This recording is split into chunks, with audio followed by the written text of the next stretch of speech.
Nice night for baseball. We are in downtown St. Louis, and it's the Cincinnati Reds and the St. Louis Cardinals in the final game of the season. The American League still some unfinished business as the A's advance this afternoon by virtue of their win over Texas. They win the West Division. Yankees and Baltimore still fighting for the East. Meanwhile, everything's set over in the National League. And welcome to Cardinals baseball, everyone. That's Al Raboski. I'm Dan McLaughlin. The Cardinals had to wait into the wee hours of the morning last night, but they find out, Al, with the loss by L.A., they are in. They're in, and if anything proved last season, is if you're in, you've got a chance to go all the way.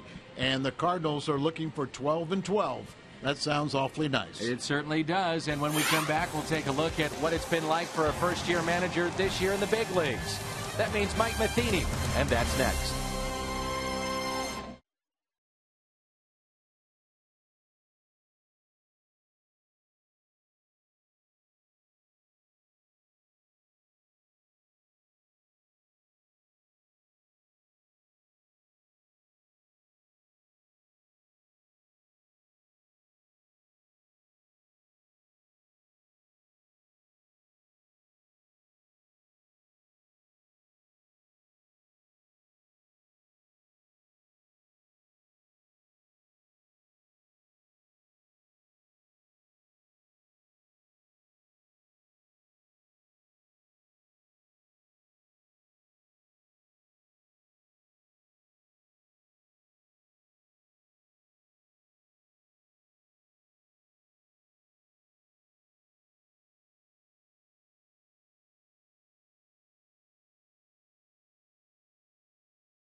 Game, just one between the two. Winner moves on. We'll have a pregame show at 3:30 right here on Fox Sports Midwest.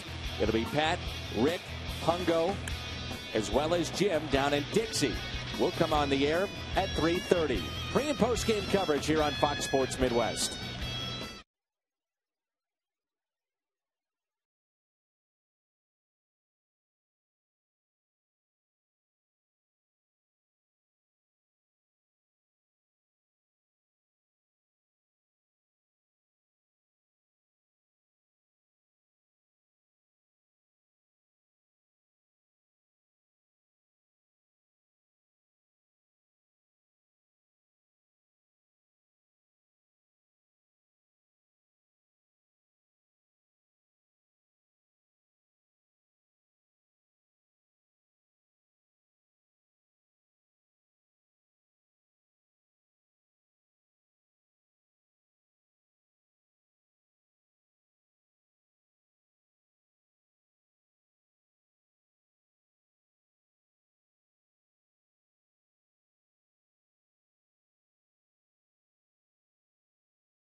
Allie Mae Schmidt was the daughter of actually a graphic designer in those days, and her father and a number of other men were having a men's luncheon or some kind of a dinner. They're tasked with the role of providing some place settings and table decorations for this event. Looking for inspiration, she sat next to her window and a stately cardinal landed on the perch outside. And she thought, oh, what a great idea. We will have cardinals that I'll cut out on cardboard because we're talking about the St. Louis Cardinals. As it happens, Branch Rickey was the guest speaker at the luncheon. And Mr. Rickey, who was coming because of his involvement with the Cardinals franchise, was really taken by this concept of the Cardinals on the tables. And that's when her father got involved a little bit more. Because he was a graphic designer, he and Rickey worked together based on Mrs. Schmidt's really inspiration there and designed these birds on the bat to be on a uniform. And so the history begins of the beloved birds on the bat. A cherished logo passed from one great to the next. Generation after generation marveling at the unchanged tradition. The dedication that Cardinal management has about the history and tradition of this team really do make it very special. The fans, of course, Cardinal Nation, they have embraced it. That the players, they have a special feeling when they put this jersey on.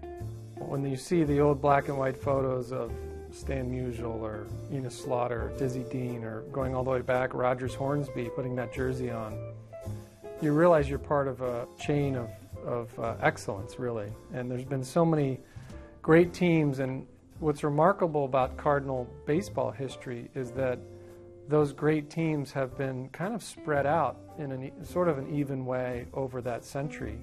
It's really something that I think players grasp when they get here and they put that jersey on and realize there's that linkage to the past that's been uninterrupted for 120 years. For 120 years, Cardinal fans have seen the bird on the jersey in some form. It was in 1956 that general manager Frank Lane took the birds off the bat.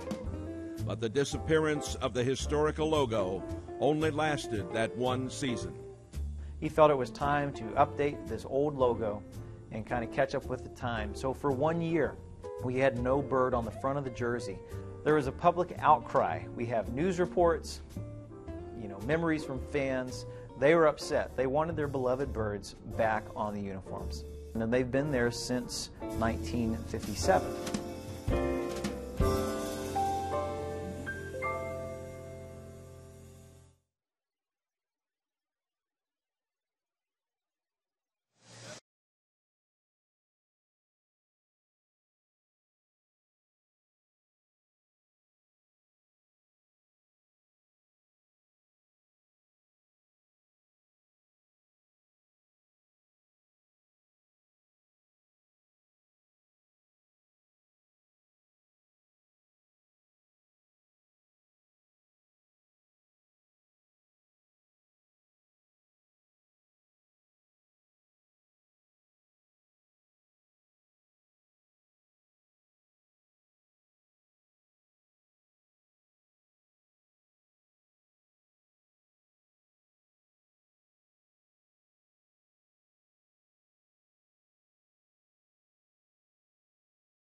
The Cardinals and the Reds playing game number 3 tonight on Fox Sports Midwest. It's brought to you by Budweiser. Great times are waiting. Grab some buds. By your Mid-America Chevy dealers, the #1 selling brand in St. Louis. Find us at stlchevy.com. By Dobbs Tire and Auto Centers, #1 for quality tires and expert auto service. And by Steak and Shake. Steak and Shake, just no equal. Seen as Busch Stadium lit up. The banks of the Mississippi here in St. Louis. And a look at the Reds lineup. It's their normal everyday lineup. It's Phillips, Cozart, and Votto. Then Ludwig, Bruce, Rowland, Hannigan, Stubbs, and Bailey. The same cannot be said, though, for Mike Matheny and the St. Louis Cardinals. Has the look of the Memphis Redbirds right now, and it's Shelby Miller making his first Major League start. And his numbers brought to you by Enterprise Bank and Trust. Well, you've heard his name ever since he was drafted #1 by the Cardinals back in 2009. He was a high school draft pick then. He's been the Cardinals minor league pitcher of the year the last 2 seasons. Rated as the #1 prospect in the Cardinal organization. His first experience at AAA this year. Got off to a slow start, but pitched very well in the second half. And a byproduct of the Cardinals clinching last night is we get to see Shelby Miller make his first Major League start. I'm looking forward to it. And you talk about this lineup Cardinals have. Every one of them came through the Cardinals system. How many teams can say that? Interesting. And here is Brandon Phillips. He started with the Cleveland Indians. 2 for 9 in the series. He does have an RBI. Everything settled in the National League. And there's a fastball and a strike. What do you think, Al? Final game of the season in your long history involved with baseball. Do the guys, do you see the Miguel Cabrera update going for the Triple Crown? Does the strike zone get a little bigger tonight? Does the hitter say, I'm up there free swinging, and let's move on to the next city. Let's get ready for postseason play. It wouldn't be unusual for this to be a very quick game and everyone just trying to get through it. But Shelby Miller wants to establish that he can pitch here at this level. Slowly hit to short. Kozma up with it, and he makes the play. Right now, Pete Kozma is the only regular that's in this lineup for Mike Matheny. It's Chambers, Robinson, and Schumacher in the outfield. Carpenter, Kozma, Jackson, and Anderson along the infield. Tony Cruz is behind the plate, and that's brought to you by Dobbs. A lot of different variations of this lineup that Mike could have gone with. When you think about Tony Cruz and his versatility of third, first, obviously behind the plate. Carpenter could have played first. Brian Anderson go behind the plate. I wonder if Mike Matheny is asking Lance Berkman, do you want to have one final at bat in what could be your final game that you have a chance to play in? That might be part of that conversation right there. Could be, but apparently the knee, when he tested it last couple days to see if it could get it one more or one AB for the regular season, it was giving him problems again. So, or just announce him, let him go up there, then pull him back. Strikeout of Kozart. Good start here for Shelby Miller. Set up away. Let's see if he hits his target. Right down the middle. And what was Kozart looking for? And Al, as Votto digs in, we think so much back to Game 6 last year, rightfully so, and David Freese and what he did. In a way, what's lost to an extent, Lance Berkman down to the final strike, and he extends the ball game and the season as well. And Cardinal fans, he was telling me the other day, he's been flying back and forth from Houston and St. Louis. He said it's amazing how respectful the fans have been to him. He said it's been beyond what he thought it might be, and he thought it was going to be great. And he said it's been better than that. And he said, Dan, you wouldn't believe how respectful they are to me, and then how much they thank me for one at bat. I've had all these at bats in my career, and they thank me for the one at bat and the season that he put together last year. You're right. Without that one hit, the heroics that followed wouldn't happen. 3-1. Good test here for Shelby Miller with Joey Votto. I hope they do something, though, special here tonight for Lance Berkman.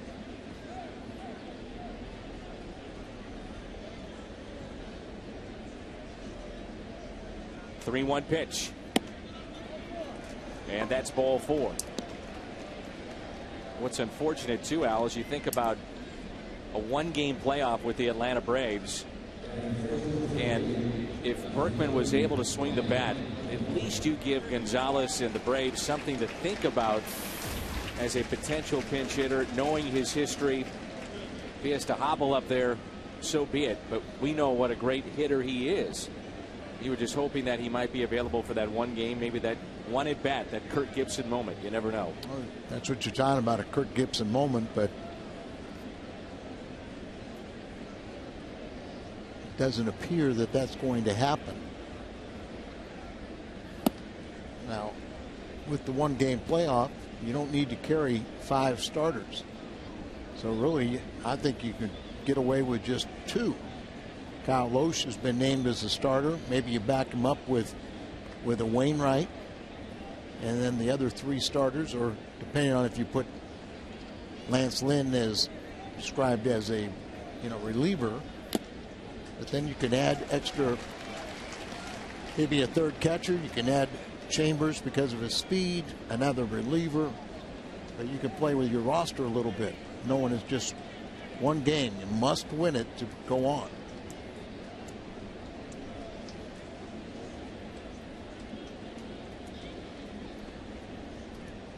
One ball, 1 strike on Ludwig. The next from Shelby. And he did go. Hallion.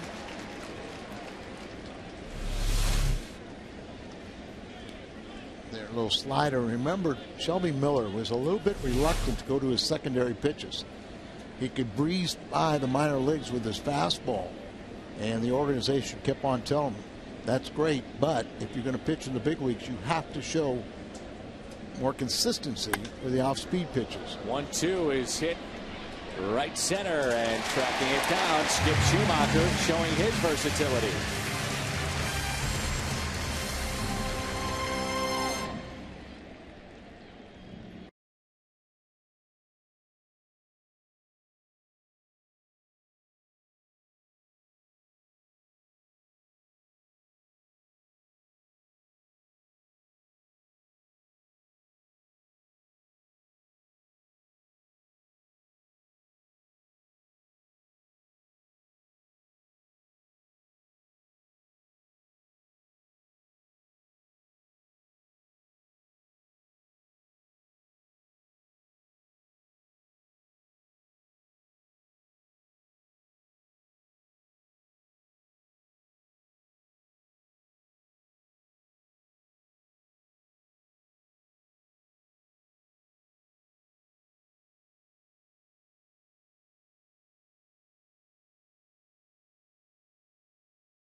At Mike Matheny's lineup with Chambers, Robinson, and Schumacher. Skip batting third in this lineup. Matt Carpenter will bat cleanup. Then Cruz, Anderson, Jackson, Cosma, and Shelby Miller. So a couple of Texans squaring off tonight. Here's the other one, Homer Bailey. His number is brought to you by Enterprise Bank and Trust. 13 wins on the season. He was victimized by a staff high 6 times. He was a victim of blown saves. And he's coming off a no-hitter. Pitched a no-hitter his last outing against the Pirates. He walked 1, struck out 10 in that ball game. Is he Johnny Vandermeer? Who knows? It sometimes is tougher for a pitcher to face a lineup that they're not used to seeing. Guys that haven't had a lot of chance to play here down the stretch, and that includes Adrian Chambers. Now you think about a one-game playoff, he becomes a valuable member of the team in defense and also his speed on the bases. I think there's no doubt, you know, because that element of speed, he's on your roster. Up the middle and off the glove of the shortstop. Chambers will stop. No Johnny Vandermeer this year.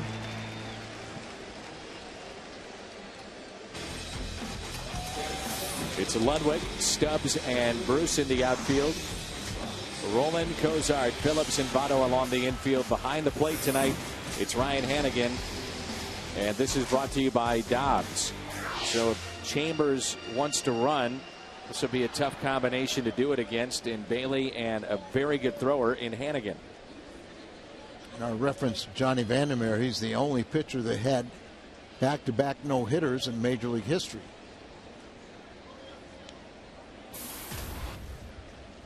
This has been the Cardinals' top pinch hitter this year, and Shane Robinson. He's hitting .247.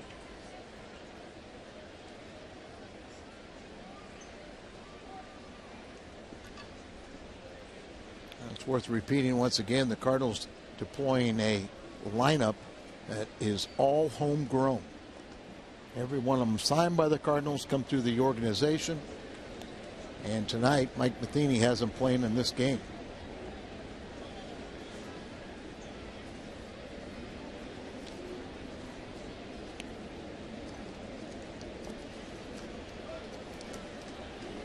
Mike is resting the regulars. They'll have a workout tomorrow. And we should remind folks that we'll have pre and post game coverage of that wild card play-in game on Friday. As Robinson pops it up. Over to get it, Votto in foul territory, and that'll be at 3:30. Will come your way. Pre-game show, 4:07 is the first pitch, and then we'll have exclusive post-game coverage as well. Chris Schumacher made a really nice play in the gap in right center field, and the way that Beltran has been running as of late, you're not sure, Al, if Carlos gets to that ball, but Skip did. Well, we know Carlos is the graceful outfielder, but with his problem with his legs right now, you're absolutely right. Not running well. You know, with the ball's in the gap, and it is something to really think about. Could he have made that play that Skip made easily? It's been a frustrating stretch run of a lack of playing time for Skip Schumacher. Second base, could play all three outfield positions. Game 7 of last year, he was in the outfield for the final out. Consummate professional, though. You know he's not going to complain and always stay ready.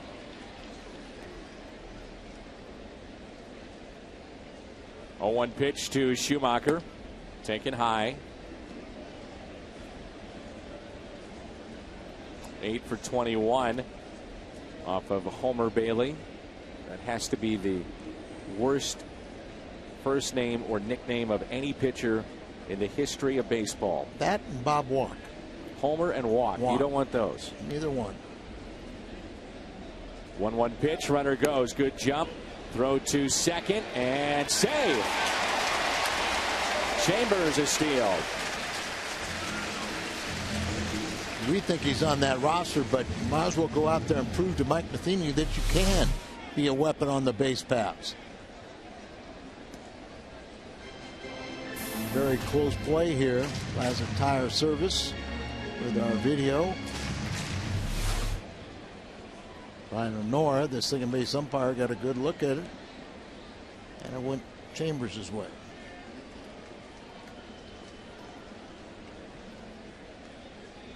Here's a 2-1 pitch to Skip Schumacher. 2-2. I was talking with a scout before the game, and I asked him about Adrian Chambers. Described him as still being very raw. Great speed. His arm has become above average. Covers a lot of ground, but said in terms of baseball, still very raw. The 2-2.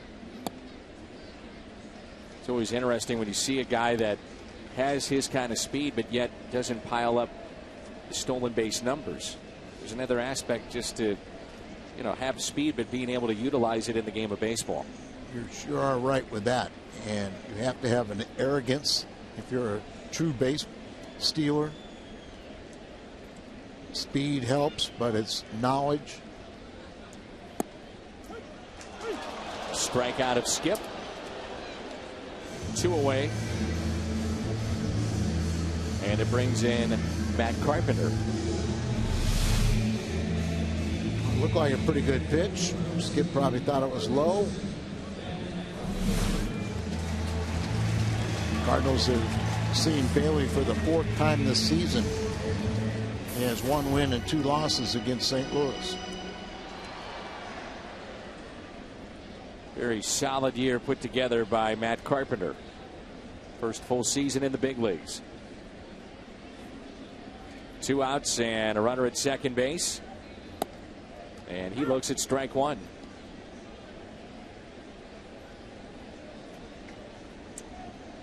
If you're wondering if the Cardinals celebrated after the loss by the Dodgers last night, they did. A closed door celebration is our understanding.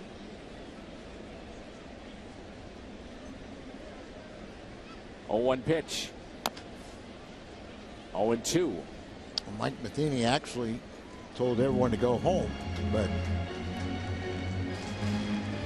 they stuck around and they were rewarded a couple hours later into the night, early morning, and the Dodgers went down to defeat, the Cardinals became the second wild card.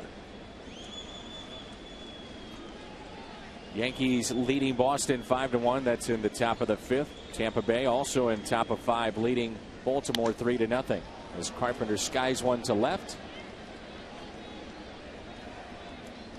Catch made by Ludwig. Redbird strand a man. No score after an inning of play.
Louis, Al Hrabosky, Dan McLaughlin. And on Friday, it's St. Louis and Atlanta. And throughout our telecast this evening, we'll sprinkle in some of the bigger names that you'll be watching on Friday that wear the Braves uniform. None bigger stature than that man right there, Chipper Jones, one of the all-time great switch hitters. What could be his final game on Friday? His final game, and you just think about it, Dan, you could lose Chipper Jones, lose Lance Berkman, could lose Scott Rowland. Scott told me before the game this is his final day of his contract. Does that mean it'll be the final day of his regular season career? He doesn't know yet.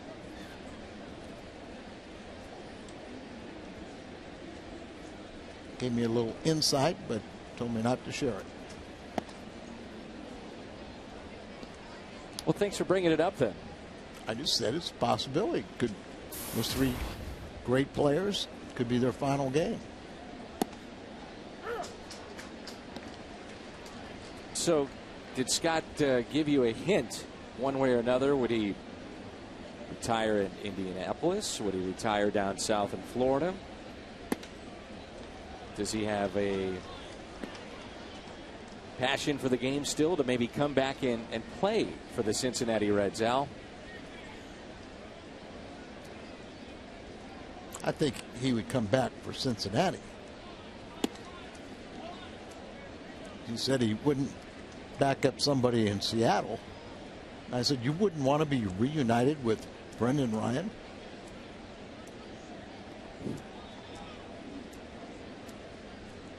Three-one pitch to Bruce. Taken for a ball, and Shelby Miller has walked his second. The other was Votto with 2 outs in the first.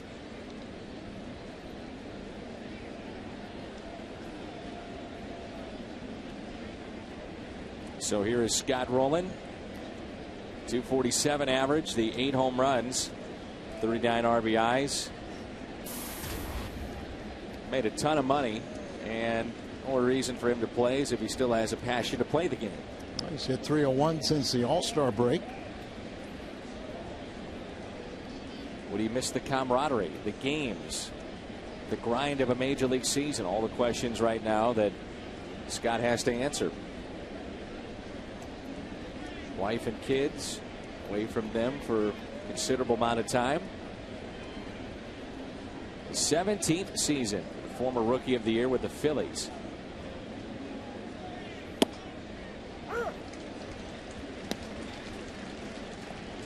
Had some of his best years wearing the birds on the bat.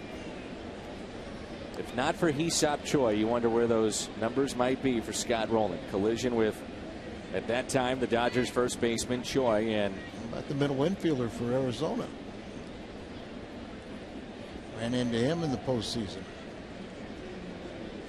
That was another one.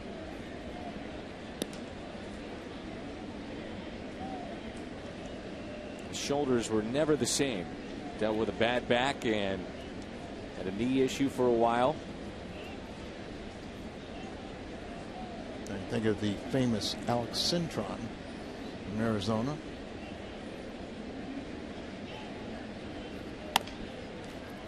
Could be a double play ball.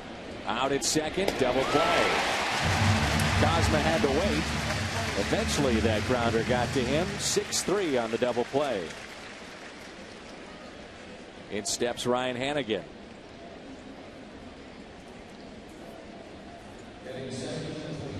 Cardinals cruise is coming up end of January, early February. Mexico, Grand Cayman, Jamaica, the Bahamas. Many of the players will be a part of this. Mike Matheny as well. Some of the front office. 968-9600. AltairTravel.com, and proceeds will benefit Cardinals Care.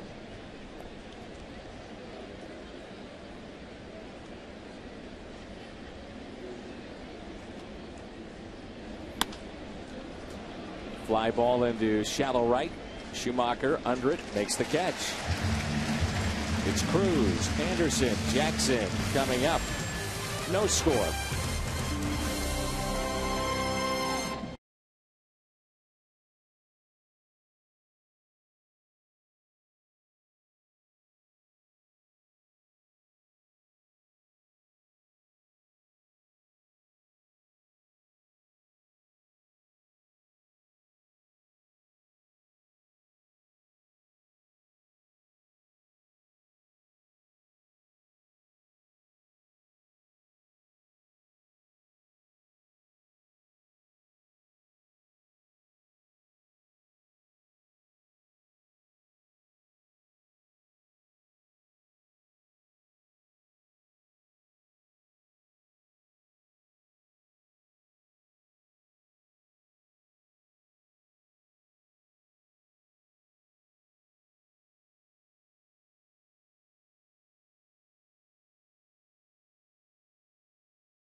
Toyota keys to the season, and that's Homer Bailey, what he's done at home and on the road. Much better on the road. 9-2, 2.41 ERA, and opponents hitting just above that 200 mark at 211. Toyota keys to the game. ERA twice, more than twice on the at home as it is on the road, as that little bandbox in Cincinnati psychs out a lot of pitchers. Cardinals will travel to Atlanta after the game tonight, work out tomorrow, and Cincinnati will fly out to San Francisco after the ball game this evening. It's a 4:07 start time, Central Time, on Friday.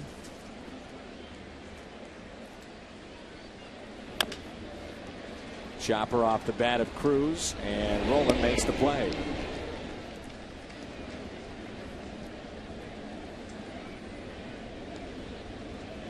Starting pitchers. Game on Friday will be Kyle Loesch and Chris Medlin. And Medlin has just been nothing short of sensational. And you look at the matchup and the losses, Loesch and Medlin have combined with a total of 4. That's amazing. 4. And then the Atlanta Braves have won the last 23 starts by Medlin. Here's Brian Anderson, and then you have Loesch's winning percentage at .842, best in baseball this year. Scouting report on Medlin. Very aggressive. He takes the mindset of how he was as a reliever into that starting rotation. Comes right at the hitters. 89 strikeouts for Medlin to just 9 walks. Now, he has had an issue, though, with home runs allowed. He's around the plate an awful lot in his starts. In 4 of his last 5 starts, he did give up a home run. So it gives you a little idea of what Chris Medlin is all about. We know about Kyle Loesch. Very nice endorsement by his teammate Chris Carpenter, talking about Loesch and he deserves that start. Carp saying he's gotten to know Loesch and he feels him very, very competitive. He'll do fine in that start. I think we all agree he should be getting the ball on Friday. Strikeout of Anderson. I'm not sure everybody would agree with you, Al. Talk up. Well, I think you can again make a case with Wainwright. You know he's been a big game pitcher before. He's done it in the past as a closer. Probably should have won the Cy Young one of those years that he was in the top 3. I don't think there's any doubt about that. And yeah, he's 6-1. Finish the point. Yeah, that's his former team. He's coming on rest. You know, you make the case for it. Yeah, and I'll make a better case for it that after Loesch wins, then you got Wainwright to pitch the first game. Al, part of my job after 15 years, I don't know if you know this, is to throw out scenarios and ideas. So, and I knock them out of the ballpark. And I just put them all on the table for you. Okay. It's Kyle Loesch on Friday. Best choice. And I did mix in some of your medication with your dinner tonight, so it should be kicking in by the 3rd. I can only hope. Hope he doubled it. 1-2 the count on Ryan Jackson. And he swings and misses. A strikeout, and that's number 3 for Homer Bailey.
Media, stlouis.com. And come to Jack in the Box and try a sourdough cheesesteak melt today. It's got all the best parts of a cheesesteak, but it's on toasty sourdough.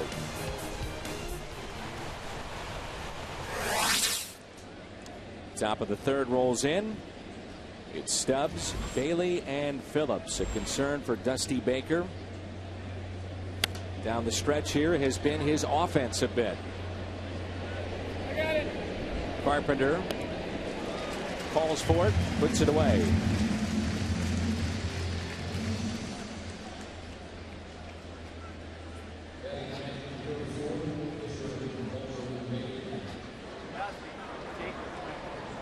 So Dusty Baker was out with a heart issue. Missed their celebration. Spent a number of days in a hospital room in Chicago. Heck of a way to lose 22 pounds. And he said that it wasn't my time to go. He said that's the way I look at it. Very fortunate with the way that things unfolded for him.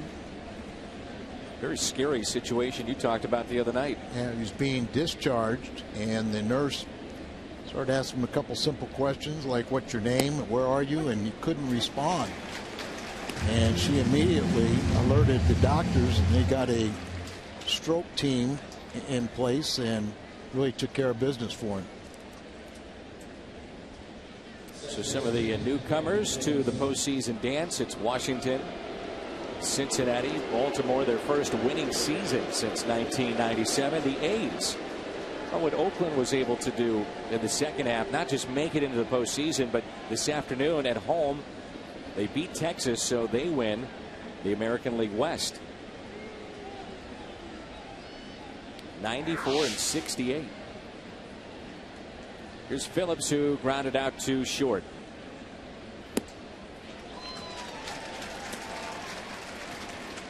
Miller, as he delivers to the plate, has that similar little pat of the glove that you see out of Chris Carpenter.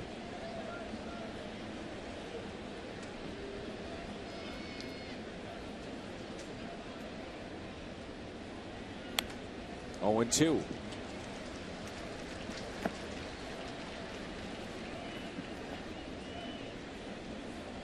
Be very interesting to see exactly how Mike Matheny approaches a pseudo long man, if you will. You could have a Shelby Miller. You could move Lance Lynn out of your rotation, put him to that role. We saw that Rosenthal was just awesome last night. May have been the most impressive we've seen him all season. And if you kind of paying attention now, I think everybody knows Mahika's the 7th inning, Boggs 8th inning, Mott the 9th, but I think Rosenthal has established himself as the 6th inning guy.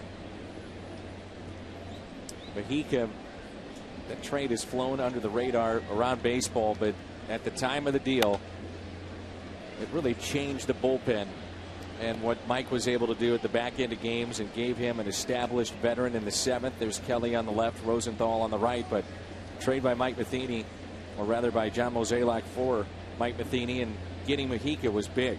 Right. Kind of flew by the radar, but as you said, in the end, it was big. As big as any deal any other club made. And by starting Shelby Miller in this game tonight, that eliminates him from at least the playoff roster for the first round, and probably for the entire playoff run.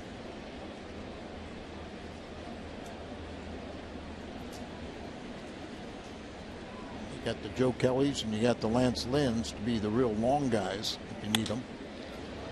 Liner out to left, and making the catch, Chambers. Cardinals have Cosma, Miller, and Chambers due up.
available for you.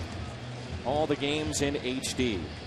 It's watching the Dodgers on my iPad late last night, Al, and seeing them go down. Just watch them on the TV. D. Gordon, they had the speed out there, but not enough. So St. Louis advances into postseason play.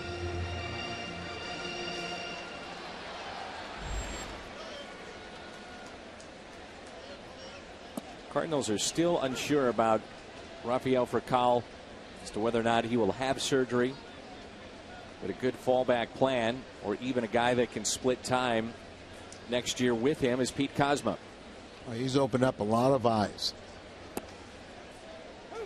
And on this homestand, he's hit over 500, 530 with 6 RBIs. And I talked to Ralphie yesterday, and he said that the most recent MRI just showed slight improvement.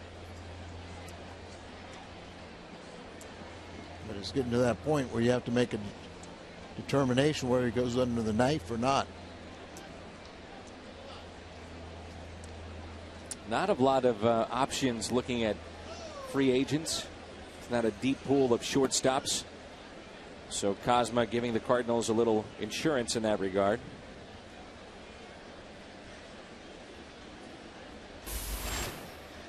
One ball and 2 strikes.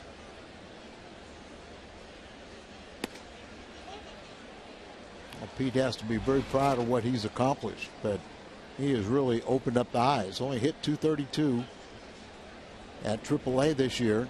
Did lead the Memphis Ball Club in RBIs, but it was like at 63.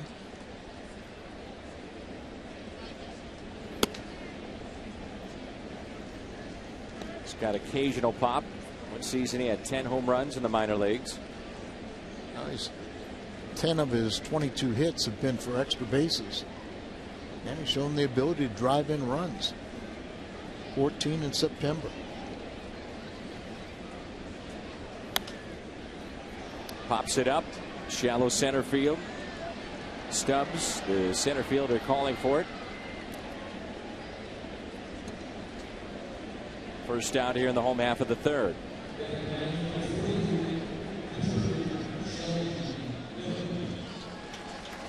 We saw game 1 of this series. Jaime Garcia with a home run. 10 hits this season, including a double, a triple, and the home run. So he picks up the season cycle. The last to do that among pitchers was Dontrell Willis. A strike at the knees to Shelby Miller.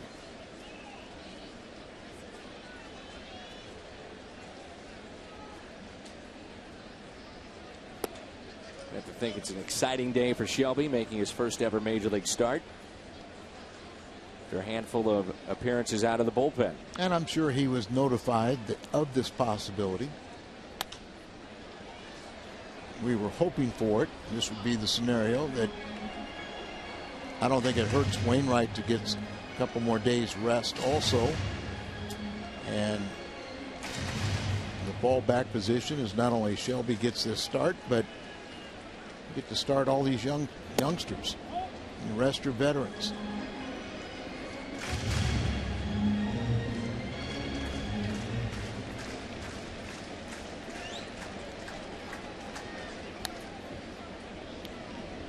So the new format in Major League Baseball allows the Cardinals to sneak in, so to speak, as the second wild card, and comes together quickly this year. They added that in season, and it's only a 1-game playoff between Atlanta and St. Louis. Hearing positives around baseball, Al, about adding a second wild card, so 10 teams now make it into postseason play. What you hear, though, is why just the 1 game? Well, this year it's got to be just a 1-game playoff, or there needs to be some major adjustments made of when you start the season or how many games you play in regular season. But Dan, if you move it to a best 2 out of 3, then you run the risk of your other teams, nearly, going to have 5 days, something like that, of sitting around, and that's going to lose their edge without playing games. 2-2 pitch, taken low. One game playoff, really, in many cases, it's not fair, but hey, it does reward the division winners.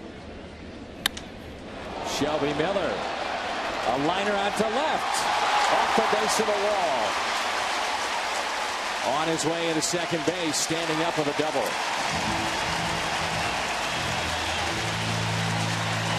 I was looking at Shelby's numbers as a hitter, and he didn't show much.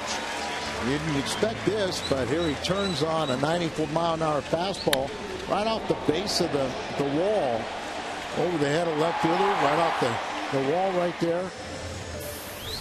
He had no hits in 27 at-bats at AAA this year, and only 2 lifetime hits in the minor leagues, 2 for 38.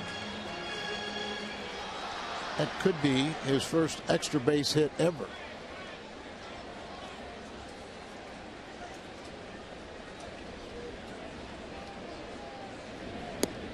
That floats in there for strike 2, Chambers.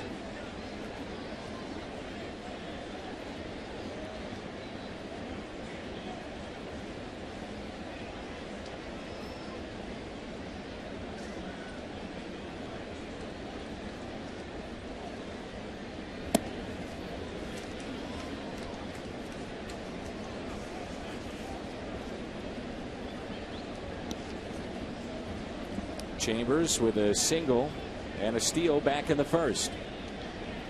1 ball, 1 strike. Miller the runner at second base.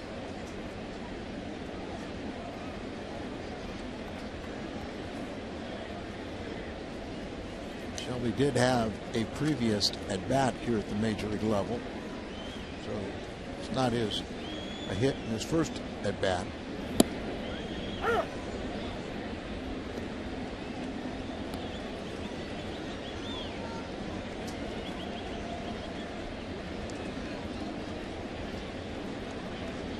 Shelby was a tight end and punter at Brownwood High School in Texas. Did not go.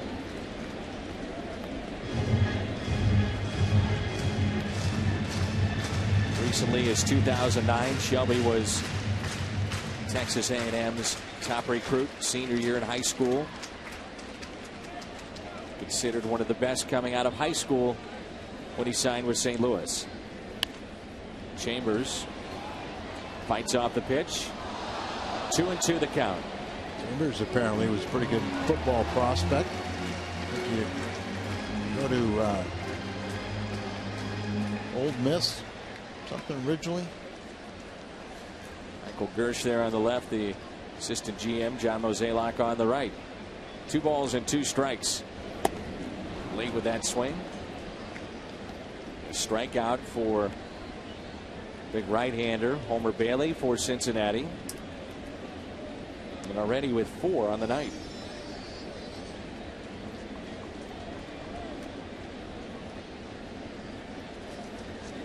Reds are no strangers to picking up strikeouts. With his 4 tonight, that gives them 1,241. It's a franchise single season record. Now the Reds have used only 33 players this year, the fewest in the major leagues. Where they went the first 120 starts with just a 5-man rotation. And that's a base hit into right. Miller held up at third. And a chance for Skip Schumacher. So the pitcher running from second base, and a hard hit ball by Shane Robinson. Okendo elected to hold him up. Runners at the corners for Skip Schumacher. 2 outs. He's running here, but last thing you want is to run into an out or a collision with Hannigan, the catcher, at home plate, and Jay Bruce does have one of the better throwing arms. Shane Robinson is 1 for 2. And Schumacher was called out on strikes his first time up. He's in right field tonight.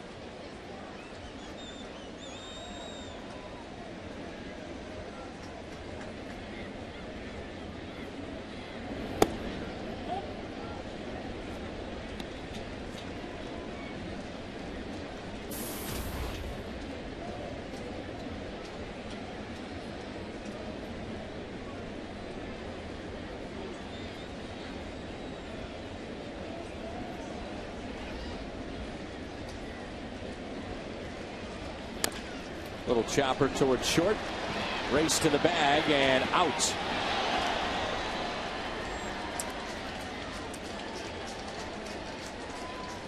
Considered one of the top prospects in the Cardinals organization. Miller going back to work. Robinson out by about a half foot.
Meat and seafood, baked goods, and prepared foods. Why not enjoy one-stop shopping with all your mealtime and household needs and save a trip with the pharmacy at Schnucks too. Save time and money when you fill your prescriptions at Schnucks Pharmacy. That's the Schnucks difference.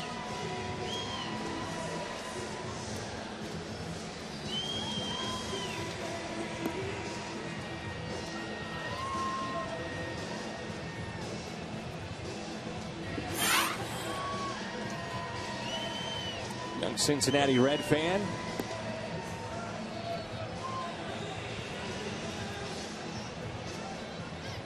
Young Cardinals fan and a young star for the Atlanta Braves, Jason Hayward. Bounce back season in many ways for him.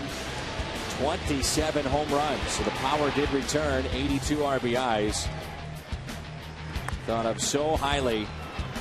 20-year-old when he made his debut. Great talent. Injured his shoulder, and that really caused problems in his sophomore season. But as you said, he's bounced back because he's healthy. Concern for the Cardinals might be, and it's only a one-game playoff, would be your lefties out of the pen. This is where you wish you had more faith right now in Zipchinski. Freeman has been getting the call more often, but think about those lefties in that lineup. Very good. You saw Hayward there, Freddie Freeman. You can flip Chipper Jones around the other way. Who wants it? It's Robinson.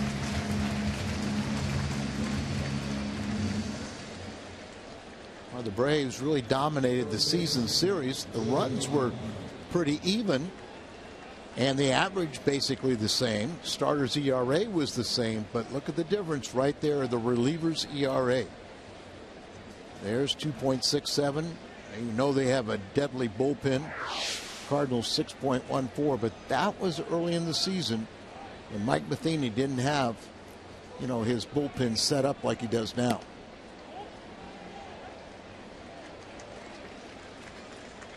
I guess the one thing, Dan, and it is a concern about those left-handed bats in the lineup, but we've seen Mike Matheny really not concerned, you know, with whether they're lefties or righty when he's got Mahika, Boggs, and Mott. And with the power arms of, say, a Rosenthal, you know, maybe you don't go to those lefty relievers. Clearly, I don't think he would. And I'm with you, Al. I think if you got those kind of power arms coming out of the bullpen, righty-lefty wouldn't matter. Strikeout for Shelby Miller, and Votto is 0 for 1 tonight with a walk. If you'd like to be here next season in person, playoff tickets as well, StubHub. official fan-to-fan ticket marketplace of the Cardinals. 3 strikeouts tonight for Shelby Miller. In steps Ludwig. Just get your attention when you strike out a guy like Votto. The hype surrounding Shelby Miller was so big at the time. Before the draft had been slotted, he had said it would take over $4 million for him to sign and not go to Texas A&M. Didn't sign for that much, but got a hefty amount of money. And with that comes expectations, not just inside the organization, but this fan base had heard so much about Shelby Miller.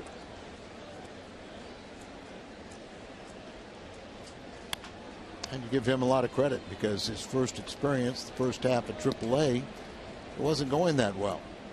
But he turned it around, the season around with the second half. He was the Cardinals' minor league pitcher for the month of August when he had a 5-1 record, ERA under 3 in his 6 starts.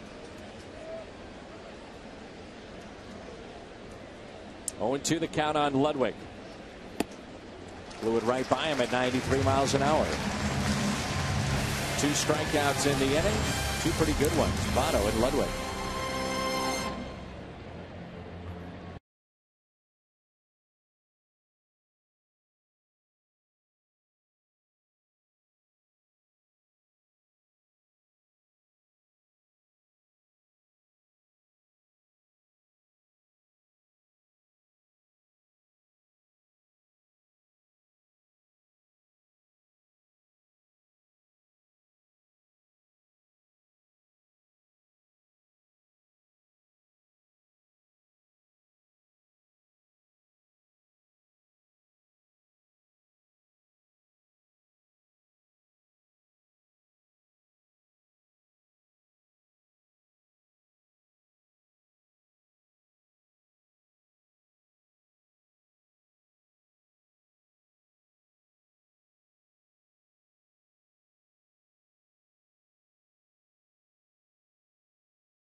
Sports Midwest. Let's go to our studio. Pat Paris standing by with a Bommarito Sports Update.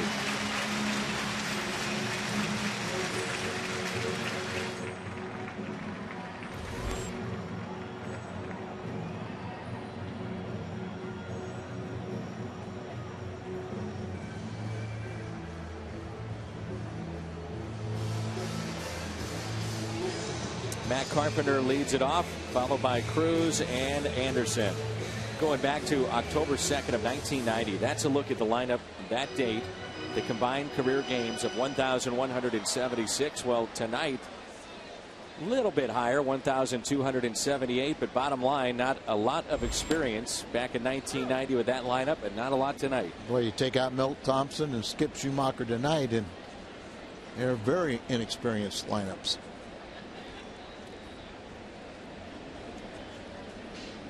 Milt Thompson, one of the real good guys. He really is, and I think he still makes his home here in St. Louis. And I still wasn't sure why he was let go from Phillies. Looked like he was doing a very good job as a hitting coach there. Bernard Gilkey, St. Louis. St. Louis, yeah. See Bernard every now and then. Yeah, he's coming back to the ballpark. And I understood that Brad Thompson is at the ballpark this evening. Been playing independent baseball, but I saw his sister-in-law. She told me that Brad was coming tonight. Owns a ring from 2006. Brad Thompson. Remember the scoreless inning streak he had in the minor leagues. Was effective up here in the big leagues too. 0-0. Omar Olivares started that game back in 1990. 2-2 the count here on Carpenter.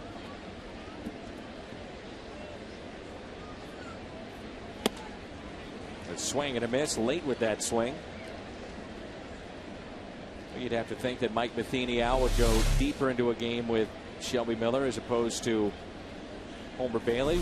Time will tell, but the trend has been for Dusty to give his pitchers around 75, 80 pitches the first 2 nights as starters and then take them out. Get a good sweat up, and then they're prepared for their next postseason assignment. Miguel Cabrera looking for the Triple Crown in the lineup tonight. Said he did not want to sit out, wanted to make sure and play. Ground ball deep in the hole and a base hit.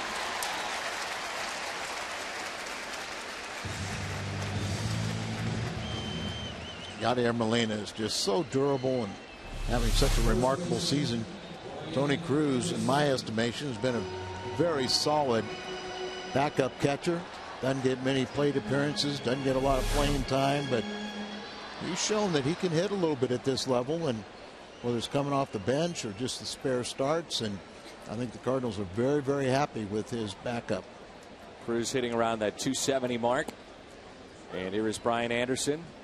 Had a terrific spring, did not make the club. Awful start at AAA. Really had to fight through that bad start. I mean, I don't know exactly, but people said it was almost historic, something like 1 for 100.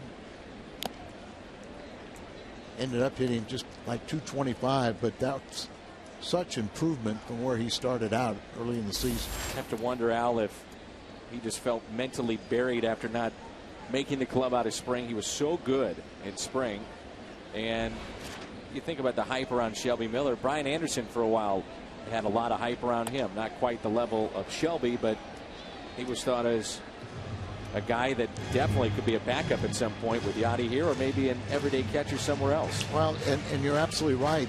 And then he kind of fell off the radar. And it really was Mike Matheny. That when Mike was the catching instructor in minor leagues, this got people to start commenting about Anderson. He believed in him. And one of the things he said, look at this was a high school draft pick. You know, he's never really had to work with calling a game, the little nuances of the responsibilities of the catcher. It took him a little longer, but he's caught on to it, and I think Mike really likes him. He's a very likable young man, and I think he's going to be better off in another organization. 2-2. Yeah, you're definitely blocked here. Molina is the man, and figure out who's going to be your backup. Now in postseason, you might go with 3 catchers because Cruz is pretty good little bat coming off the bench, and that's kind of a weak area for the Cardinals. Anderson has struck out twice looking tonight. Number 6 for Homer Bailey.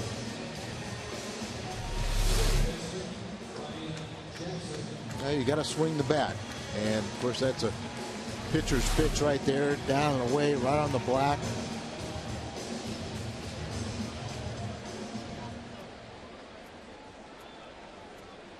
Ryan Jackson, noted to be the best defensive infielder in the minor leagues. We thought it was very curious as he played shortstop at Memphis, and Kozma was the second baseman. Up here it's been the reversal.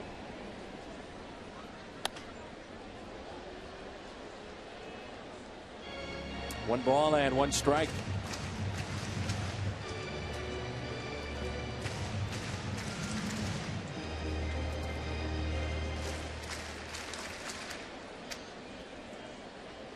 Could be a very busy day around Major League Baseball with some of the pink slips that may be handed out to managers that were on the hot seat. You know, you've been around Bobby Valentin a little bit, right? Oh, yeah. And you know how Bobby can be very arrogant, and he thought he was going to go into that Boston situation and really change things. do it his way. And he found out that he was the outsider in that organization, wasn't he? There's no doubt.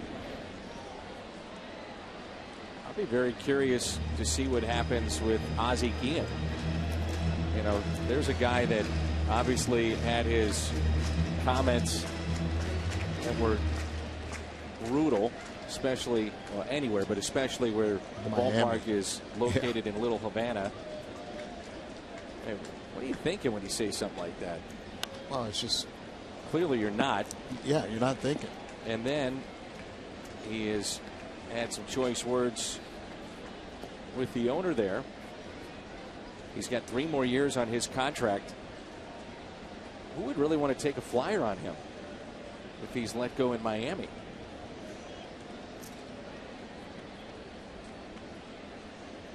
He's done some television work. Could you trust him even doing that? Runner goes, that's Cruz, and it's hit out of play. It would definitely have to be on cable. Never know. Might have that Garrett Stevenson moment. See, there's always doing the celebration, though. There's always something good that comes out of not doing a celebration. Wasn't that Joe Buck's comment? Is like, oh, well, we are on cable. It certainly wasn't Garrett's comment. Here's a 1-2. And with 2 outs, it's popped up into shallow left. Catch made. And the Cardinals have stranded 4. No score as we move to the 5th.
CBC at DeSmet, Ladue at Clayton, and Lee Summit West versus Raymore Peculiar live at FoxSportsMidwest.com. Saturday morning, catch a replay of the CBC and DeSmet on TV on Fox Sports Midwest. Is Bommarito Automotive Prep Zone Football.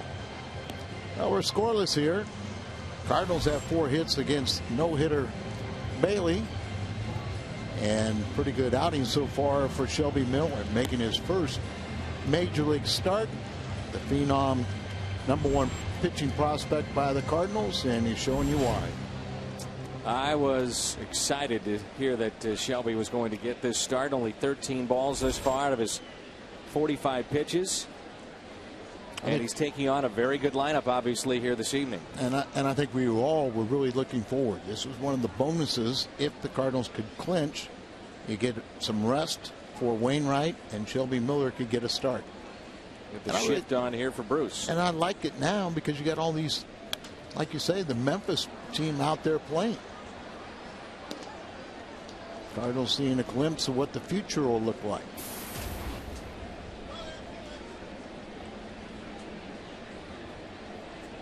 Facing a lineup that's got the regulars in it, headed to San Francisco after the game tonight. He must have that late giddy up on his fastball. We've seen a lot of swings and misses, whether it be tonight or even in his appearances out of the bullpen, but swings and misses with that fastball. Well, like you said, we've got guys that throw 100 miles an hour, but you don't get swing and misses like this. So, little movement.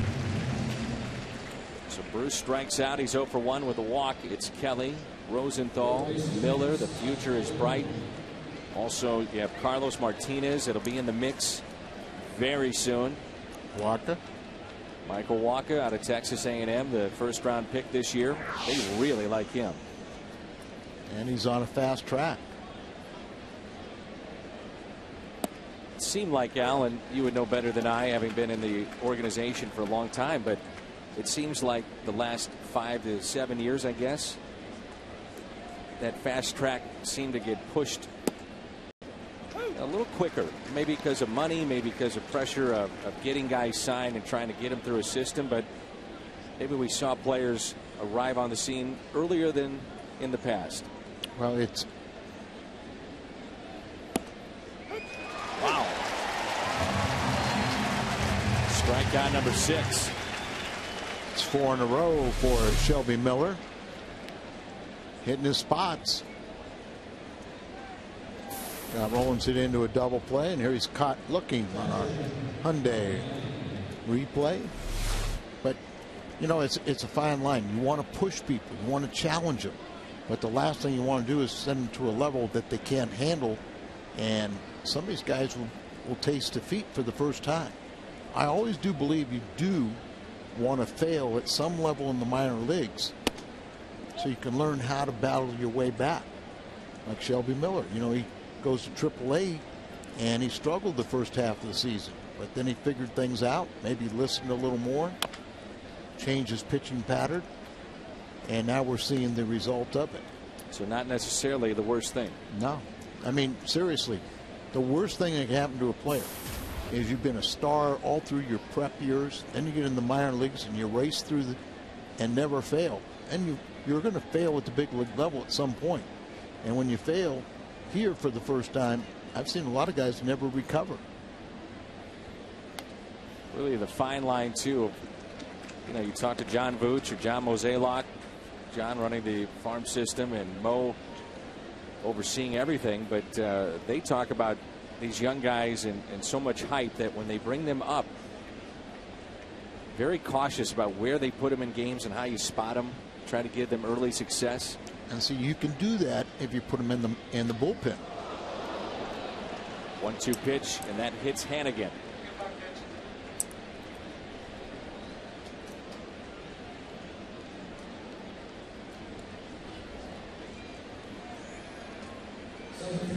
Miguel Cabrera has been removed in his ball game. Tiger slugger on the cusp of history. Chance to become the first Triple Crown winner since 1967. 0 for 2 tonight. And we still believe that would keep him atop every category. Jim Leyland's got it all figured out.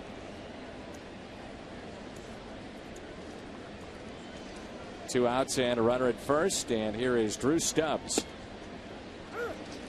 Jim Leyland, there was talk a month ago that the White Sox are going to run away with this division now. They've got all the momentum. And you and I saw Detroit spring training. We thought that's the team to beat. Look at these additions. Look at that great lineup. And all of a sudden they were saying Jim Leyland's on the hot seat.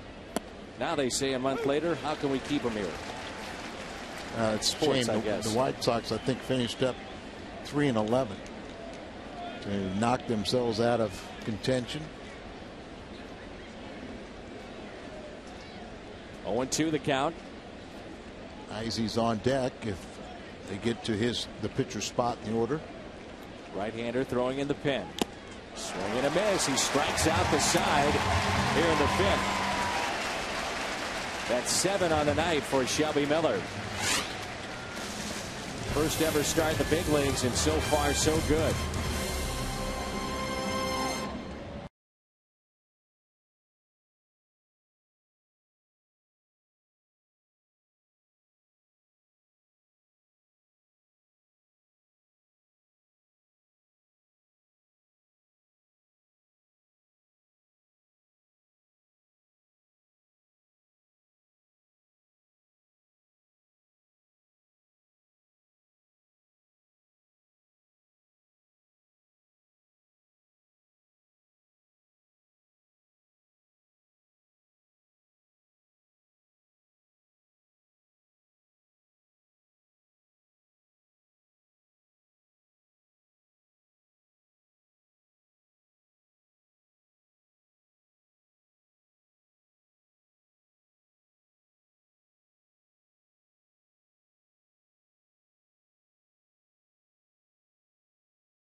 Cabrera. He still has a long way to go in his career, but it looks like that Triple Crown is wrapped up. Cabrera, the winner in average, home runs, and RBIs. Big night for baseball fans in Venezuela. Country watching Cabrera's Triple Crown quest. Also, Omar Vizquel, his final game in the major leagues. And it's our Chevy call to the bullpen. Arredondo comes in for the 66th time. 6-2. Hard thrower they got. He was having Tommy John surgery with the Angels.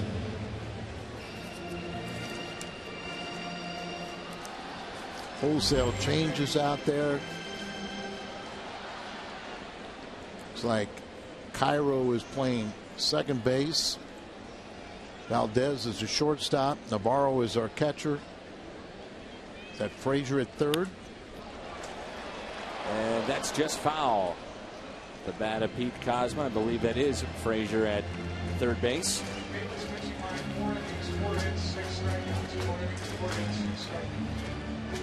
Homer Bailey, first start after throwing a no-hitter against Pittsburgh his last outing. Those 4 shutout innings against the Cardinals, he gave up 4 hits, but he struck out 6, and the Cardinals couldn't score. No scoring in this game. 1 ball and 1 strike.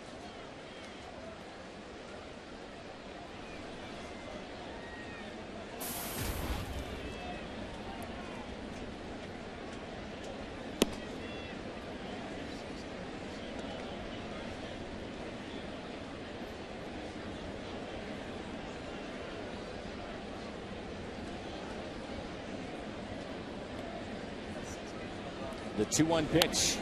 In on his hands with that late tailing action. Homer Bailey sharp tonight.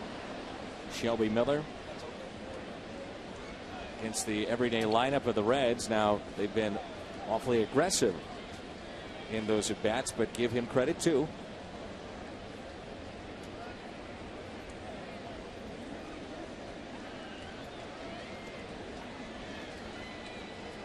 The 2-2 to Pete Kozma.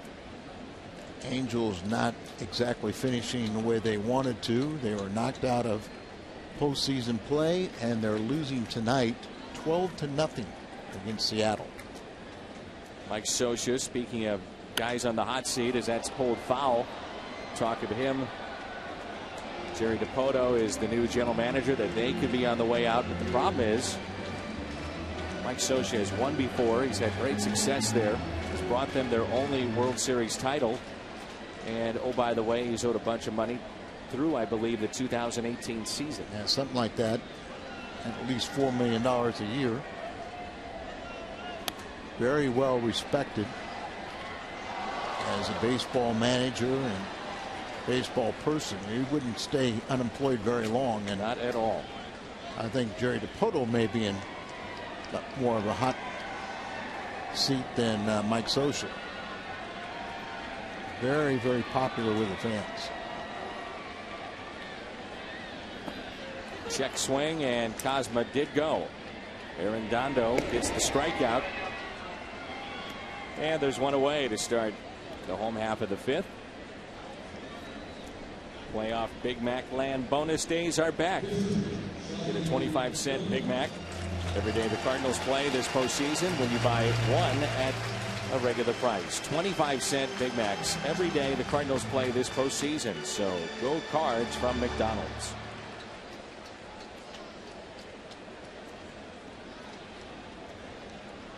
Here's Shelby Miller.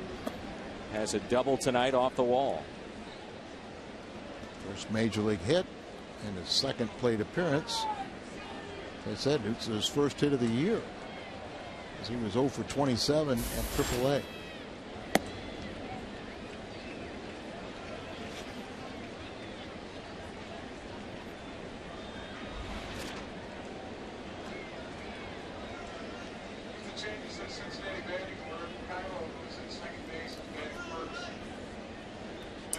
Here's a 2-0 pitch.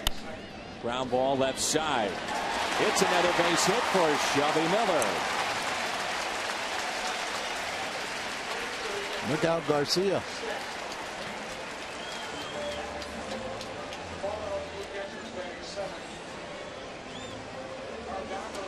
Garcia, who wrapped up the Derby as the hitters have the hitting pool.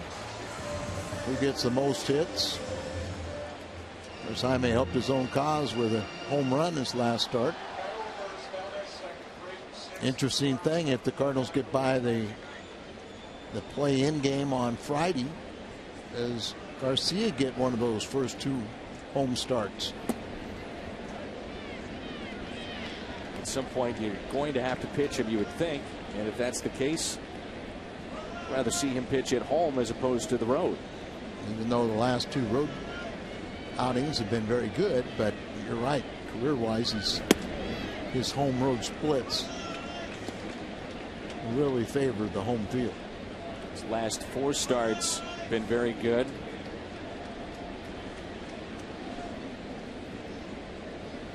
Here's a 2-0 pitch to Adrian Chambers.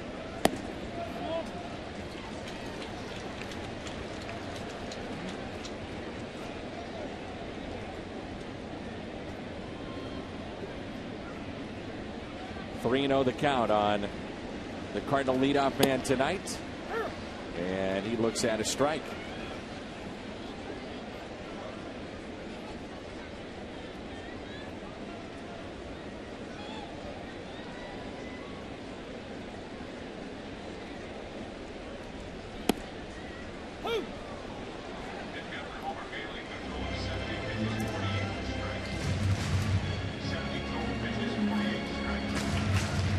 Three and 2 to count on Chambers. With 1 out, runner at first is Shelby Miller.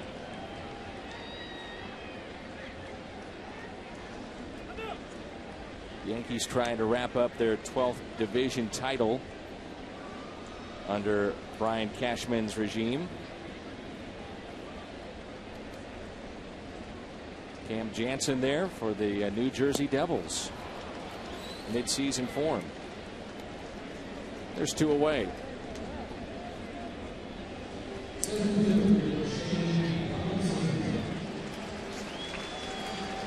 Strikeout's been a theme of this game for both sides, hasn't it?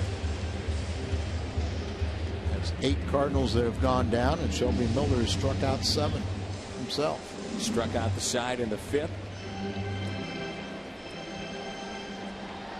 Matter of fact, he has struck out 5 of the last 6 he has seen.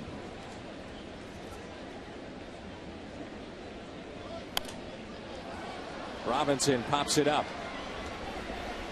near the on deck circle, and Votto makes the catch. We're through 5. We jump ahead to the 6th when we come back.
Card playing game, and again the pregame show will come your way at 3:30 on Fox Sports Midwest. Look at the starters and what they've done. Again, 23 starts in a row that the Braves have won that Medlin's been on the mound.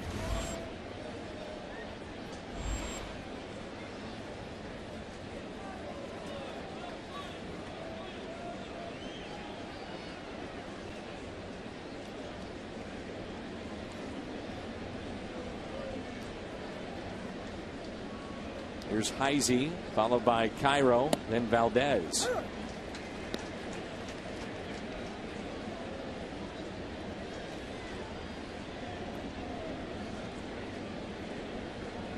A scoreless ball game here in the top of the 6th.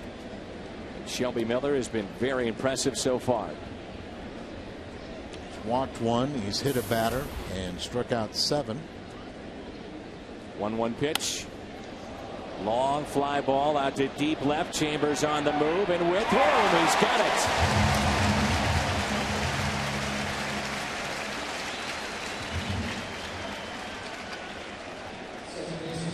Probably the best hit ball of the night. Chambers gets back, makes the catch midway on the warning track. See Shelby kind of shaking his head. Probably thought that was gone, but he got a reprieve.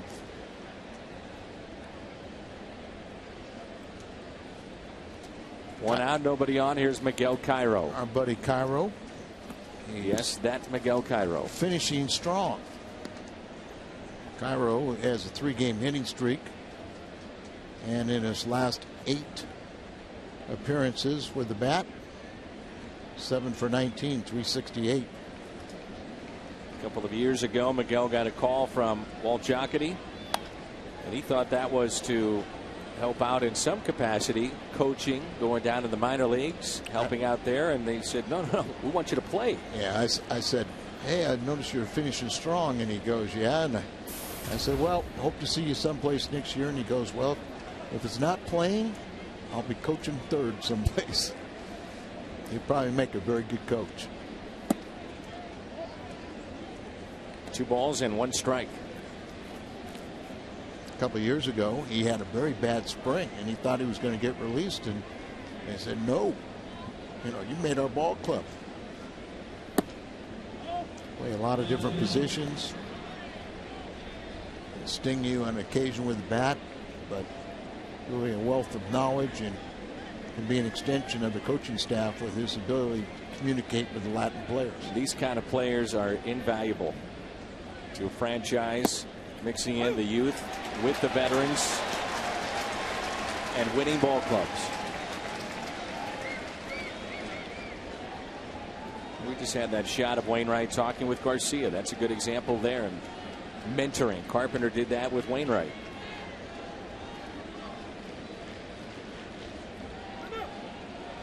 Carpenter did an awful lot for Rosenthal. Rosenthal gives Carp a lot of credit for adding the cutter to Rosenthal's pitch selection, but just talking about how to handle yourself as a big leaguer. A fly ball lifted to right field. Schumacher makes the catch.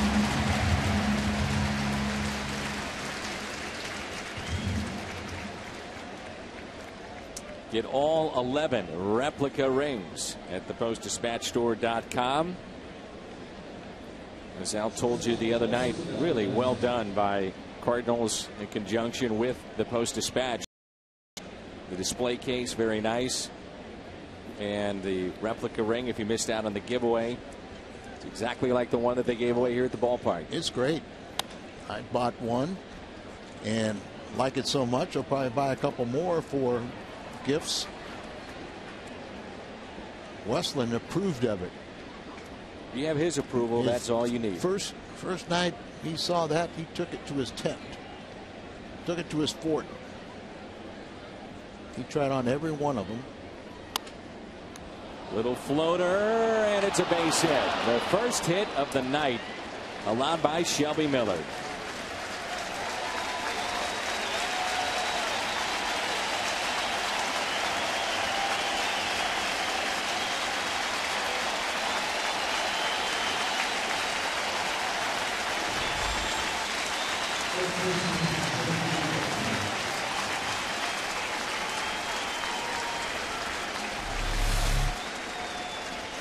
over the head.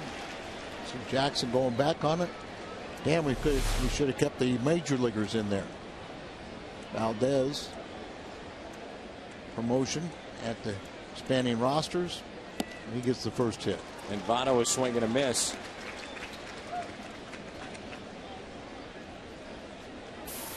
Joey missing all the time with the 2 surgical procedures on his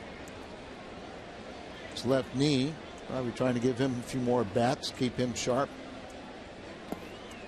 Shelby, the 2010 minor league pitcher of the year for St. Louis. And if you were wondering, he had thrown no hitters before. He had 3 in one season in high school.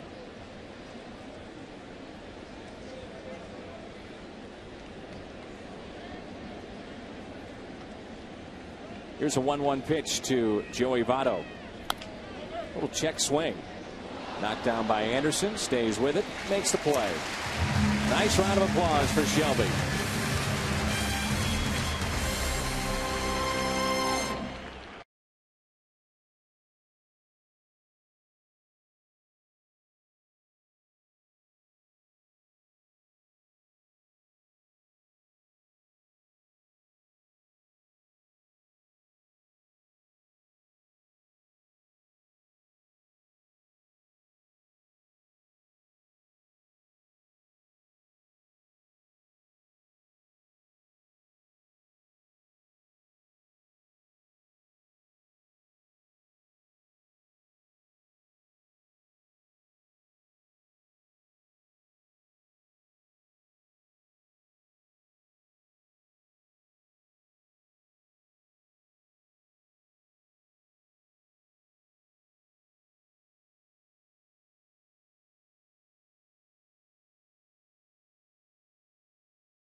Brought to you by Ford, the official vehicles of the St. Louis Cardinals.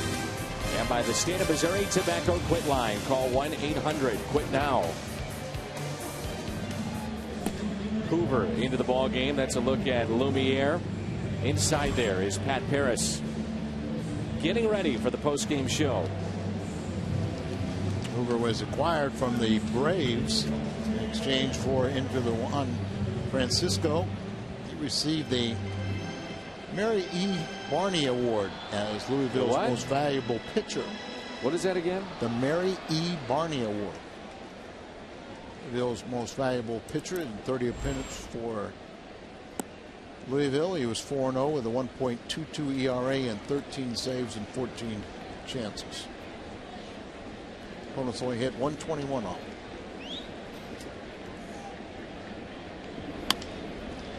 Schumacher hits it out of play. 1-game playoff, Al. It's the way it's set up. Cardinals get in as the second wild card, so whether you like it or not, doesn't matter. Postseason play is here. Yeah, I'd rather be in than not. You bet.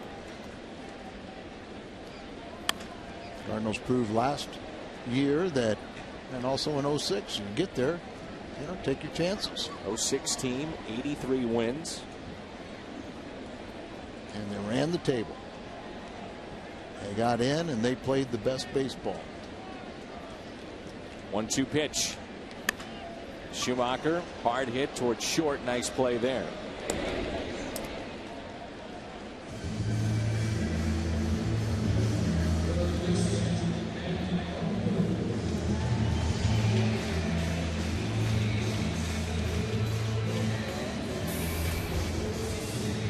Carpenter is 0 for 2. You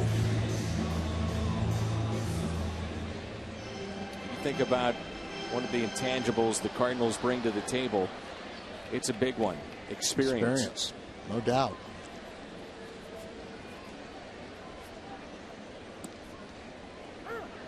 Now, we talked about Chipper Jones, and he has a lot of postseason experience, but a lot of his teammates do not. Young team. Maybe that's part of the reason why they failed down the stretch last season. Freddie Gonzalez, their manager of the Atlanta Braves, just an outstanding individual, and happy for him. That had to be an excruciating winter last year. What a relief it must be now. And ironically enough, Freddie Freeman, who grounded out to end the season last year, hits a walk-off to send him into postseason this year. They're going to be a very dangerous opponent. Nedlin, like you say, is one team has won 23 straight starts by him. His numbers are great as an individual. Their bullpen is locked down. Kimbrel is just flat out nasty. Becomes an 8-inning game. Yeah.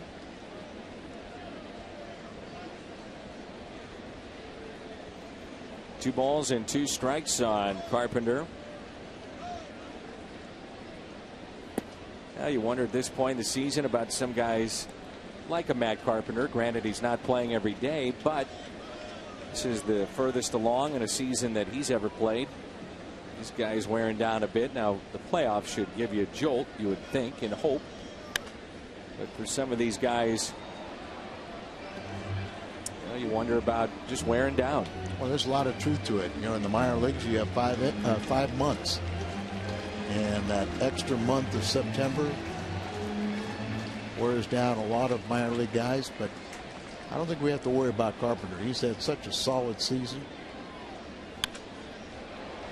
Lifts it in the air to left center.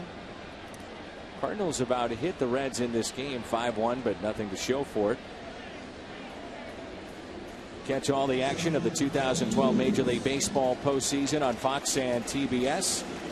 The excitement begins October 5th. The wild card on TBS. Looks like the Yankees will win the Eastern Division.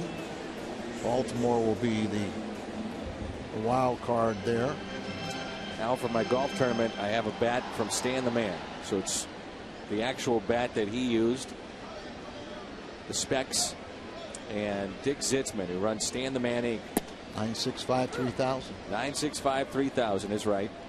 Some of the most unique memorabilia you'll find in baseball. StanTheManInc.com. But he said Stan, about 3 to 4 months into the season, started shaving the handle. And he had a bat that was, for that time, skinnier handle. Very thin end. Yep, and a bigger barrel. And as the season wore on and he would get worn down, he would shave that handle even further. Lighten up the bat.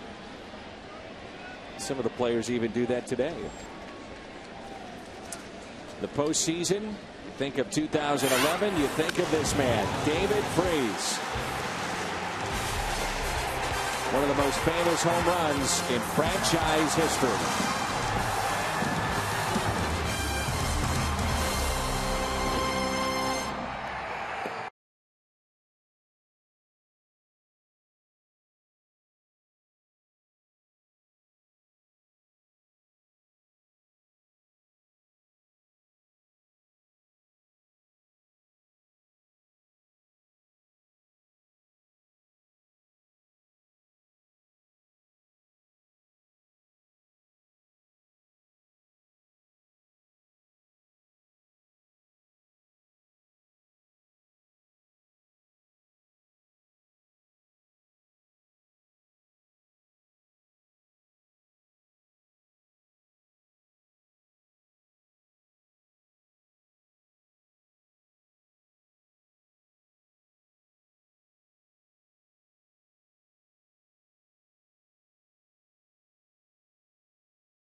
to Miguel Cabrera, but as far as personal highlights, Pat, that's as big as it gets.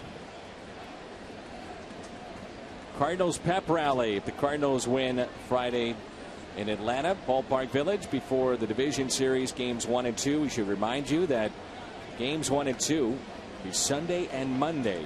We know that for sure. Games 1 and 2 here at the ballpark Sunday and Monday. Miller is through 6 innings, no runs, a hit, walk 2, 7 strikeouts, 72 pitches. So Miller gives way to Freeman, and here's a look at Ryan Ludwig.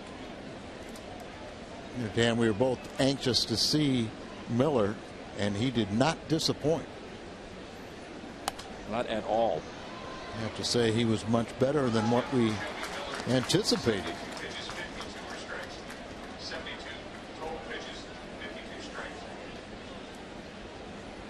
I have not seen a group of young Cardinal pitchers with this promise and this outstanding power arms as we've seen in this group this year. And Freeman is right there with them too. Lefty, he throws 95, 96 coming out of the pen. Kind of guys aren't growing off trees. A lefty that can throw mid-90s. That's why he's so intriguing. And he's also one of those players that has battled back from Tommy John surgery and now getting the feel back, the fastball and the life on it.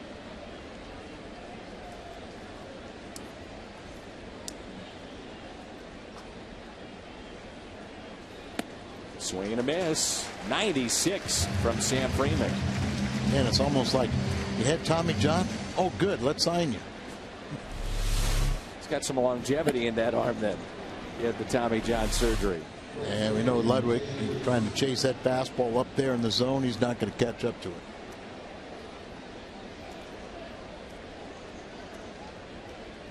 This is probably one of the matchups that Mike Matheny wants to see. Would be some if these two teams would meet in the NLCS. I was just talking with Tom Brenneman, and that was his prediction. He thinks these two teams will meet.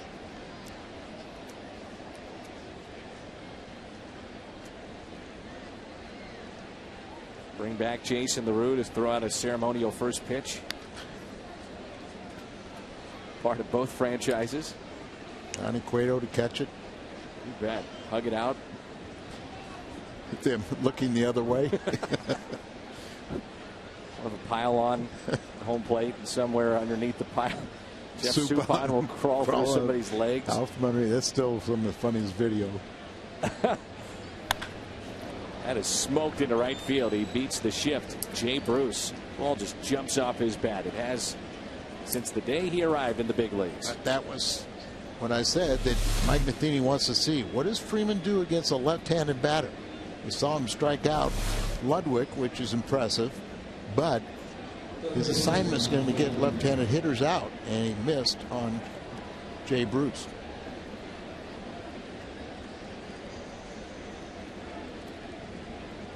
Here's Todd Frazier. Will be in the running for a Rookie of the Year.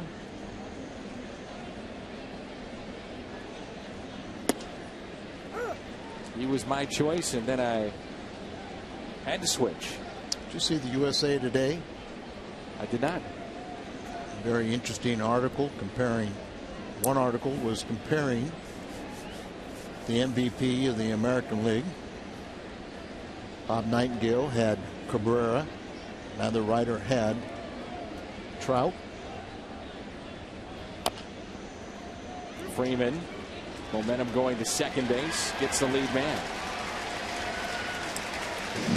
I know you could really break the numbers down, but how do you not give it to somebody that wins the Triple Crown and a team that's going, his team is going to postseason play?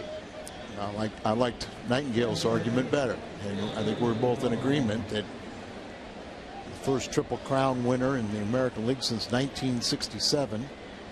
The National League hasn't had one since 1937. The Cardinals' Ducky Medwick. This is Navarro.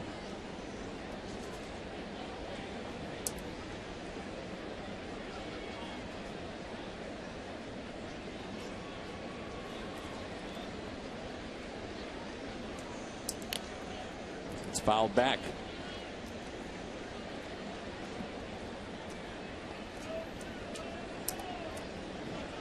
So 2 outs and a runner at first. It's not to take anything away from Mike Trout, who's had a sensational year.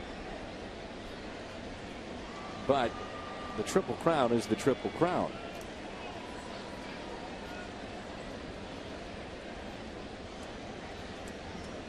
One pitch to Navarro, and it's popped up. Cosma wants it. The shortstop of the Cardinals puts it away. Time to stretch.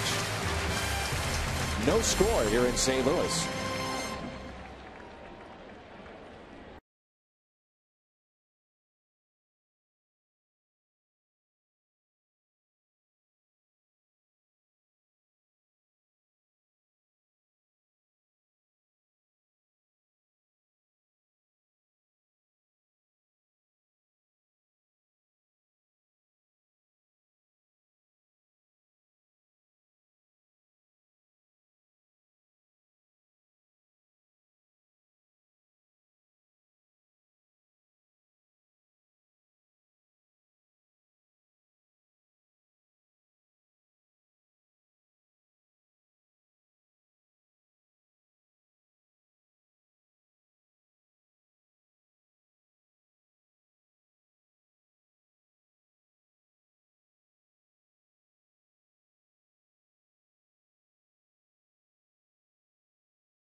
Register for a chance to win a VIP experience for 2 to a 2012 MLB World Series game. It's presented by Scott's, the official lawn care company of Major League Baseball. So the brackets are set. Texas and Baltimore the wild card. Atlanta, St. Louis the wild card. Those 4 teams will play on Friday, and then we'll be down to 8 teams left. Division series. Washington will await the winner of Atlanta and St. Louis. Can't wait. It's going to be a lot of fun this run. Xavier Paul is the new left fielder. Andrusic is the new pitcher for the Reds. Starter Homer Bailey goes 4 innings of shutout baseball and then turn it over the bullpen. Andrusic, the third reliever.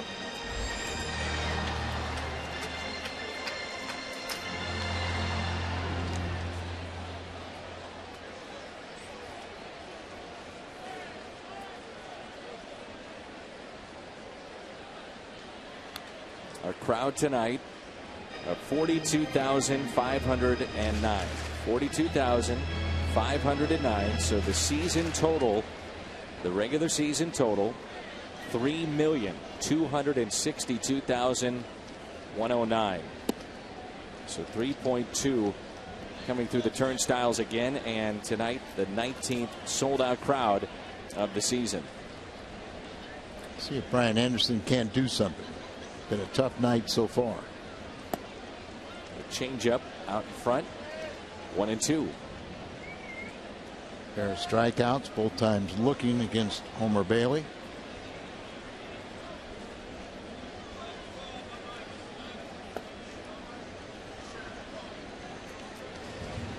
Tough night continues.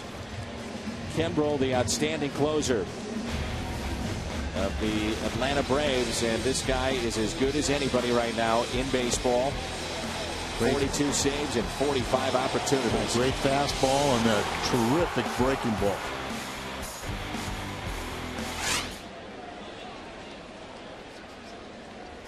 Just joining us, Shelby Miller had a no-hitter through 5 innings tonight. Allowed a blue base hit, and that was it.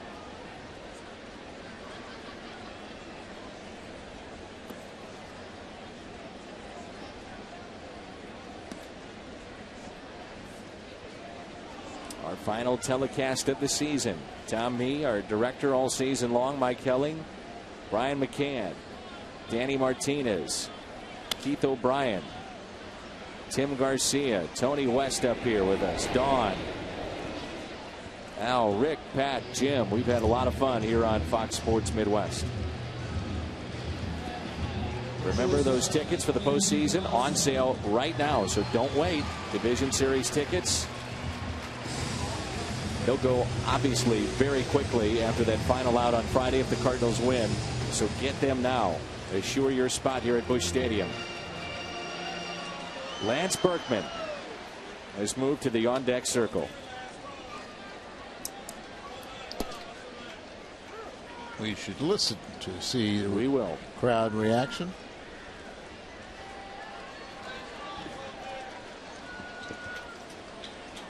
The fans in the front row right behind him taking pictures of Berkman and what could be his final at bat in Major League Baseball.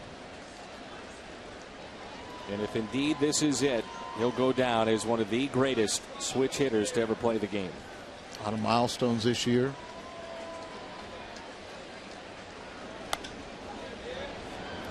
Hit out of play by Cosma.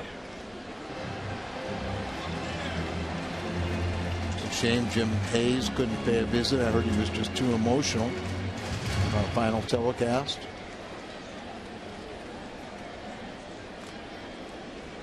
Lance was busy a couple of days ago. Dedication of Lance Berkman Field.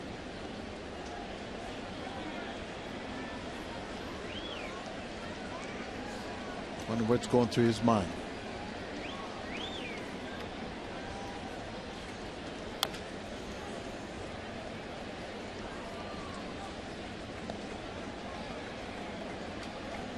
A lot of talk when we were in Houston last week that maybe Berkman could serve as the DH for the Astros.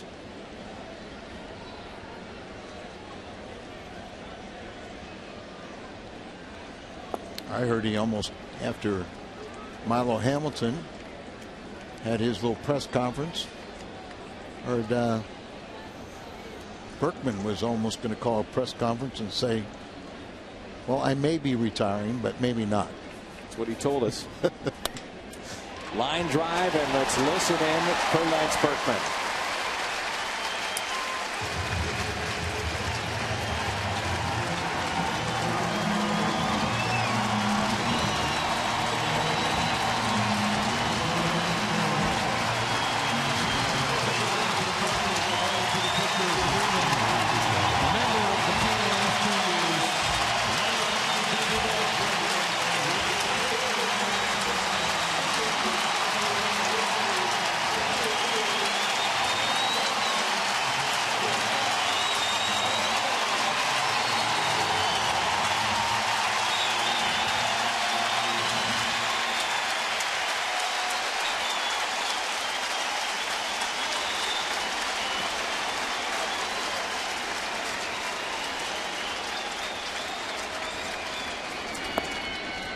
Strike one on Berkman.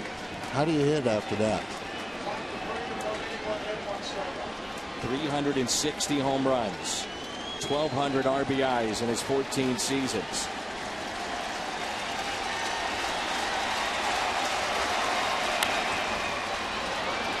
Well, this lets you listen in as we had to break.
Midwest is brought to you by Bud Light, the sure sign of a good time. Here we go.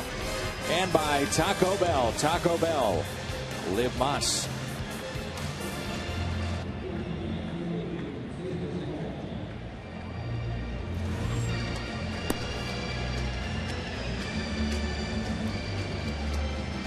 Emotional moment for Lance Berkman.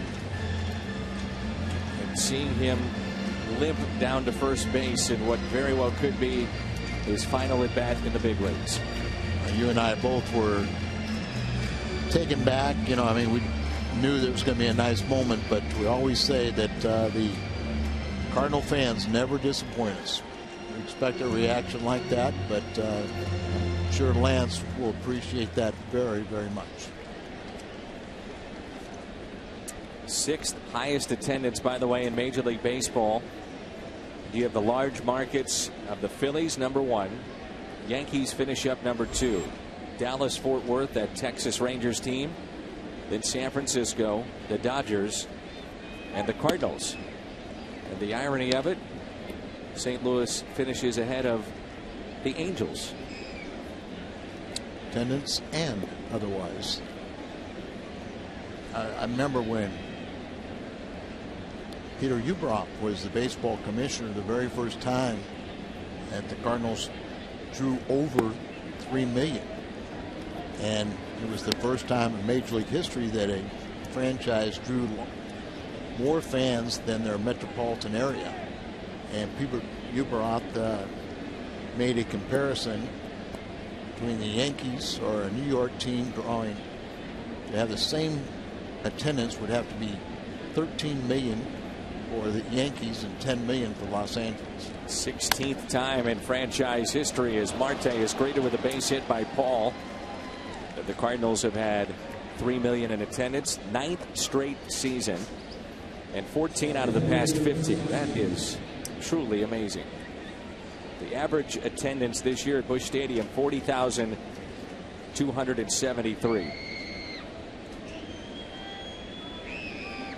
So the fans come through the turnstiles, and most postseason appearances since 2000.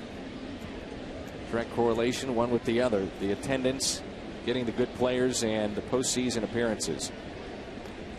You know, the ownership group led by Bill DeWitt Jr.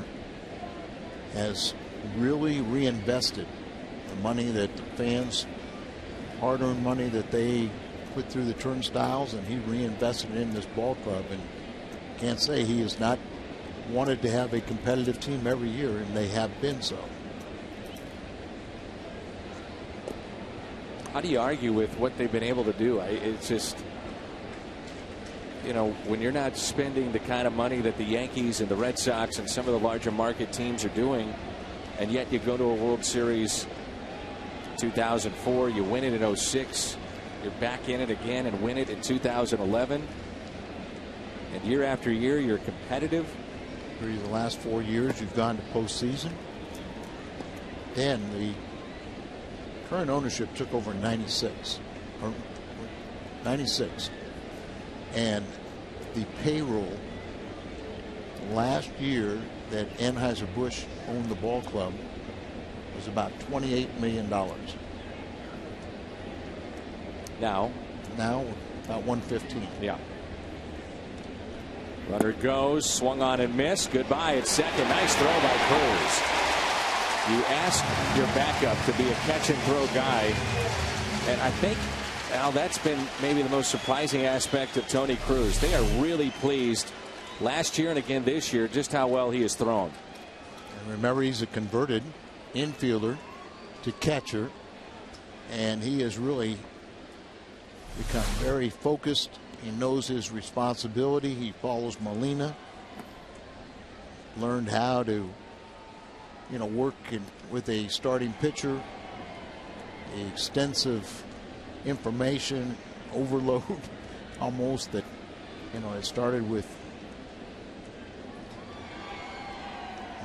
Duncan, and he's really, you know, just continued, but they expect an awful lot out of the catchers, and they are very pleased with both of them. Well, we've talked a lot about Mike Matheny in his first season, and he is headed to postseason play. And Think about the edge of the guys that left St. Louis. And I mean the edge of what they bring, that nastiness factor to them. Dave Duncan, Tony La Russa. I think you'd say hated, it seems like, by everybody in baseball. And I mean that as a compliment. You know, Pujols had that edge. And we know Carpenter has that edge to him, but we didn't see him for 5.5 months. And yet kept it all together and has this team ready to go to postseason play. And I'm sure if you asked anybody else around baseball, they say the team they don't want to face, St. Louis, because of what they have done historically, recent history, and obviously what they did last year. But there's that nastiness factor that you got to have with some guys, it seems like, Al. And Cardinals got one back with Chris Carpenter. Pitching is the story tonight. No score.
.72 pitches on the night. Took a no-hitter through 6 innings, a hit, walked 2, hit a man, and 7 strikeouts. Very impressive this year to watch Miller develop, and what we saw his finishing act tonight in the regular season.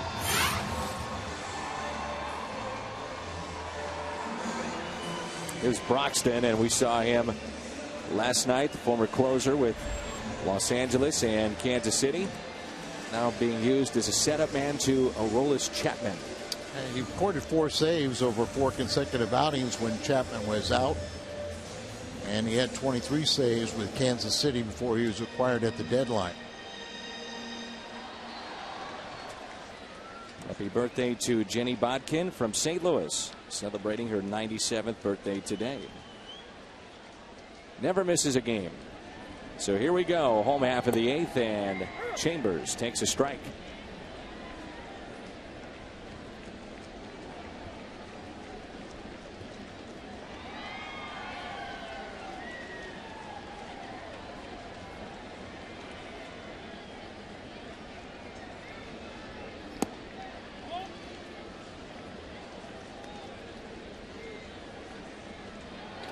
And the Dodgers lost late last night to make the Cardinals the winner, and they had the final game to play this afternoon, and they beat San Francisco behind Kershaw.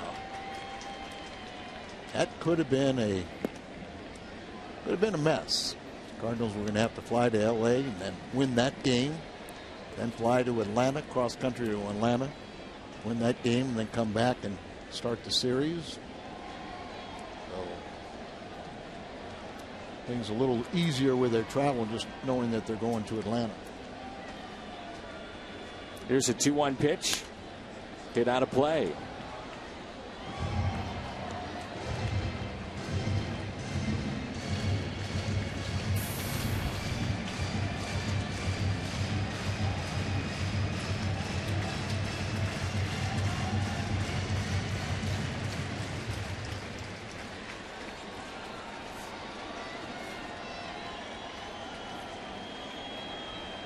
2-2 the count on Chambers.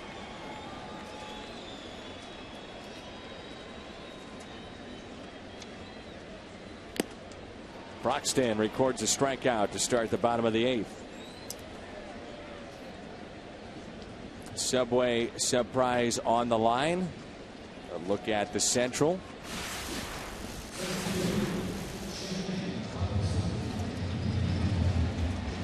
So Cincinnati. 10-game lead. We've already taken them right out of the National League, haven't we? Houston. See you later. They're gone. Throw them out after 50 years. I believe Houston and Chicago played each other today. Wrapped up their season against each other. Chicago won 5-4. Ooh, off of Broxton. Robinson hustling and safe at first. Beats it out. That would be the worst nightmare there for Cincinnati, to see one of their top relievers come into a game that's meaningless for them and get hurt. And Dusty said, yep, that's it. Seen enough. And he'll have a double switch here. Broxton 300 pounds, and I thought that he got him out, but the call goes Robinson's way, and as you said, Dusty got scared. You seen that line drive back at Seen enough. one of his pitchers and get him out of there. You bet. Yeah, he did pitch last night too, so I mean, it wasn't like you needed a little more tune-up for him. Cairo is coming out, so a new second baseman.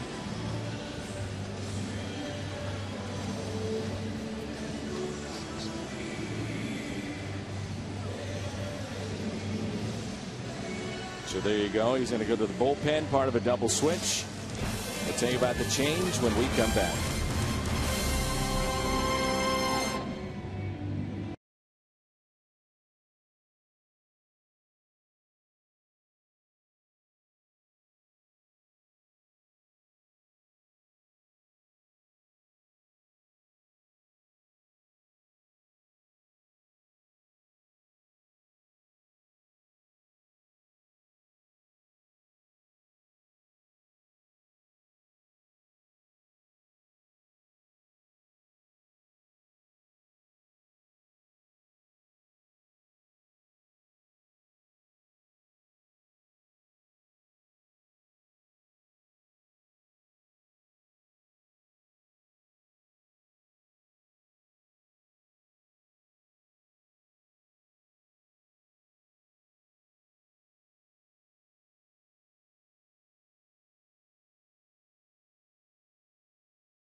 Cardinals and may not be reproduced or retransmitted in any form, and the accounts and descriptions of this game may not be disseminated without the express written consent of the St. Louis Cardinals.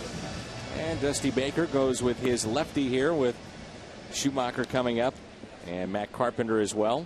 Tony Cingrani is appearing for only the third time. Became only the second reliever in franchise history to record at least 5 strikeouts in his first career appearance. Torres was the other back in 1977. Dusty trying to get some of his spare parts, a little tune-up, and yet this game is still on the line. 0-0, and we're here in the bottom of the 8th.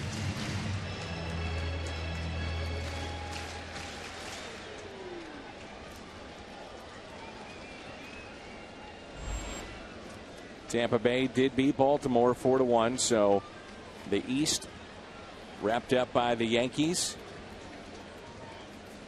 Final tune-up for these two teams before the postseason. And the Yankees are still playing against Boston. A little more insult to the Red Sox. Boston is trailing 14-2 in the 9th inning.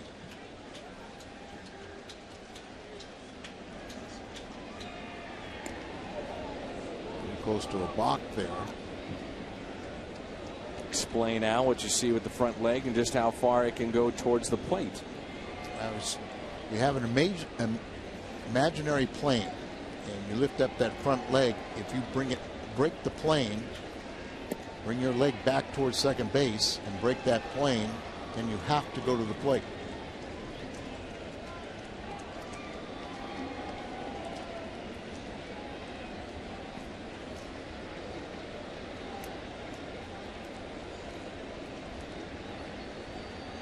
Here's a 1-1.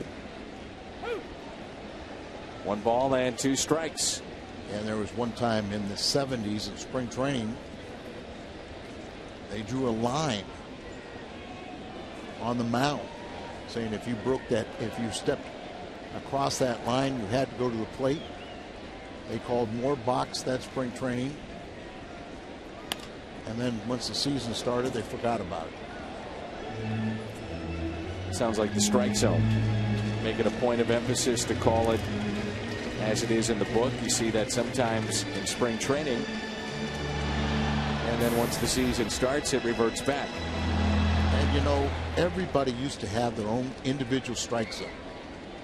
And players got to know each umpire and their individual strike zone. Some were pitchers umpires, some were hitters umpires, and everyone dealt with it.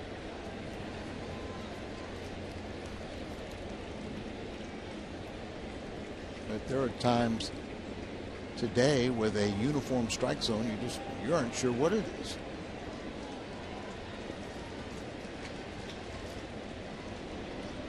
One and two the count. Carpenter on deck.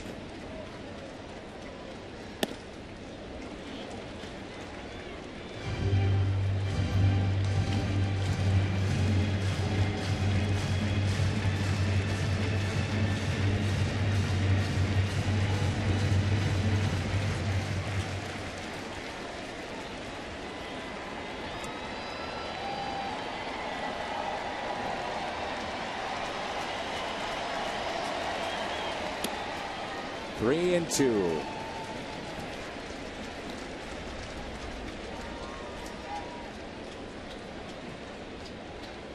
The story tonight has been the bench of St. Louis, the lack of experience in this starting lineup. Shelby Miller began the game no-hitter into the 6th, and also the only runner that has reached third base. See if they send Robinson. One out, the 3-2 pitch. On its way, there he goes, and it's taken for a ball. So Carpenter, very good opportunity here. They love the way that Matt Carpenter takes an at-bat against a left-handed pitcher.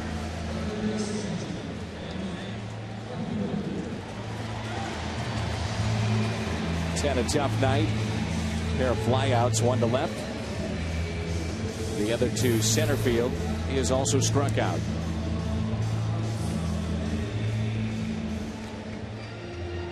Speaking of strikeouts, this young left-hander, Tony Cingrani, struck out 20 at one time in high school from Illinois. Pitched a no-hitter with 20 strikeouts against the state's top-ranked team. Played collegiately at Rice University.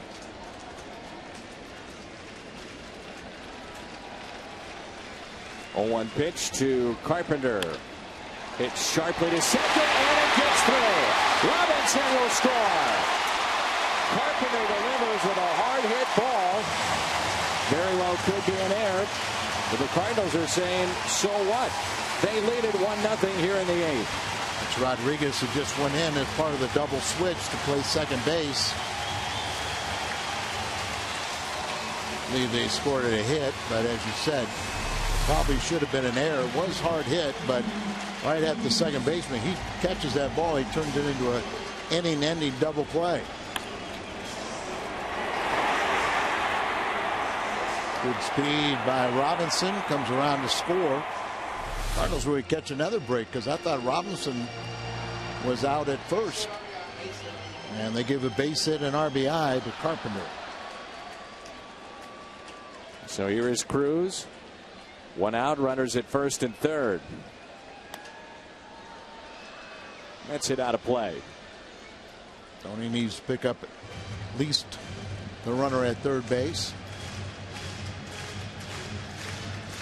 2 up for Cincinnati. Valdez, Votto, Rodriguez, and Zipchinski. The Cardinals lefty is getting loose. And Zipchinski would have a chance to pick up the save. And Mott has all 41 saves the Cardinals have this season. The throw down to third. Ooh, just back in safely with Schumacher. Like Frazier couldn't believe it.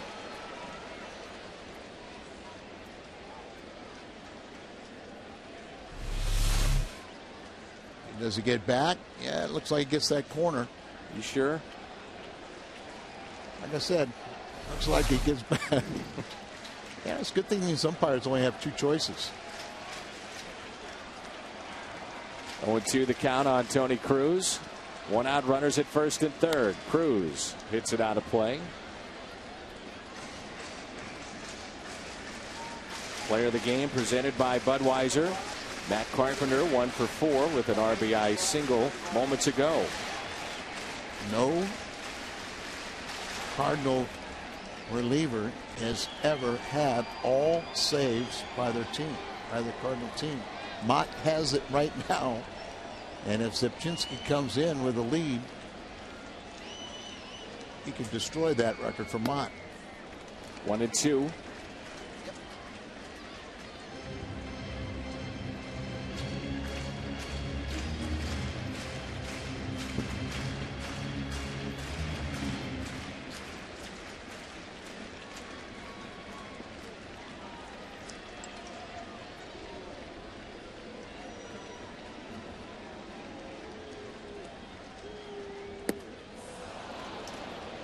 Two down. In steps Brian Anderson. He's had a very tough night, but could change that here. Absolutely right about that. Struck out 3 times. First 2 times looking. Last time swinging. 3 strikeouts is a hat trick. 4 strikeouts, the golden sombrero. You know what 5 strikeouts in a game are? I don't want to know. A release. Your walking papers, huh? Just kidding. I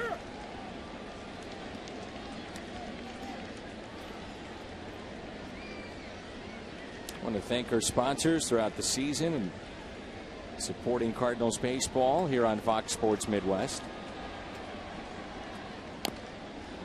Little check swing, and Anderson puts it in play, and no play. Base hit for Brian Anderson, and the bases are loaded. Way to go, Brian.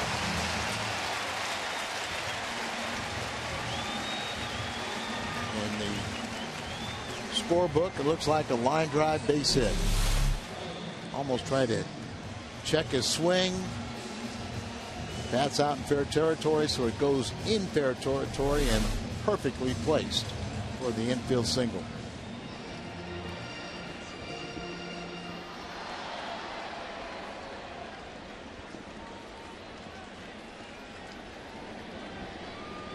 So here's Ryan Jackson with the bases loaded. Outfield shallow. Jackson looks at a strike.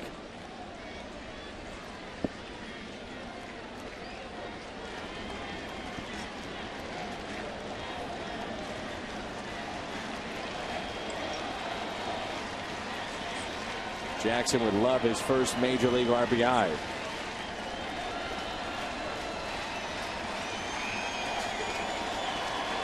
Here's the 0-1 pitch. In the air out to center. That will send us to the ninth. The Cardinals pick up that much needed hit.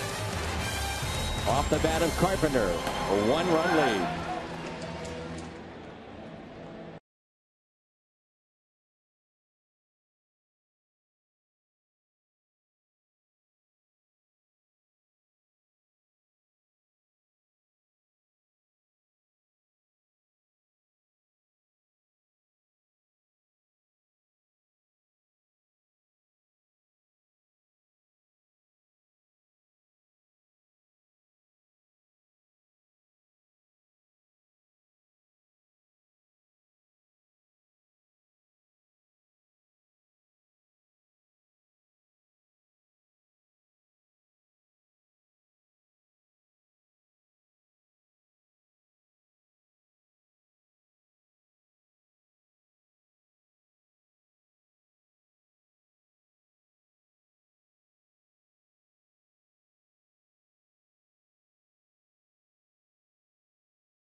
hits tonight, and they lead this ball game 1-0. RBI by Carpenter, and it's Zimchinski coming in the one-run game here in the ninth, and not Jason Mott, as we've seen many of the regulars, Al, have a rest this evening. Well, Zimchinski is well rested. He has not pitched since September 26th. It was 6 days prior to that he pitched against Houston. So very frustrating, I'm sure, for him. He was so good after being acquired at the trade deadline last season. Had some key matchups in postseason and was outstanding. See Matheny trying to change the defense around. Guard against the bunt. Mott is throwing in the bullpen. I wonder, Dan, if you would let Zimchinski get the first 2 outs. And then bring in Mott. And then bring in Mott to get the final out, and hopefully get another save and keep that intact. That all 41 saves the Cardinals have are under the name of Jason Mott. No Cardinal reliever has ever had all of the saves. Salas is also throwing. I'm not sure if Mike Matheny is aware of that. And it's just doesn't really mean anything in the scope of things, but it's just kind of interesting.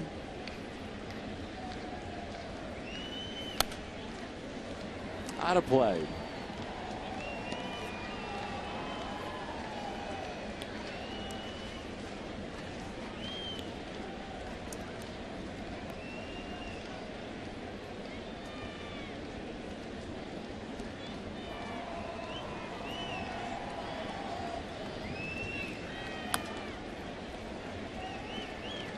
Single back in the 6th inning for Valdez.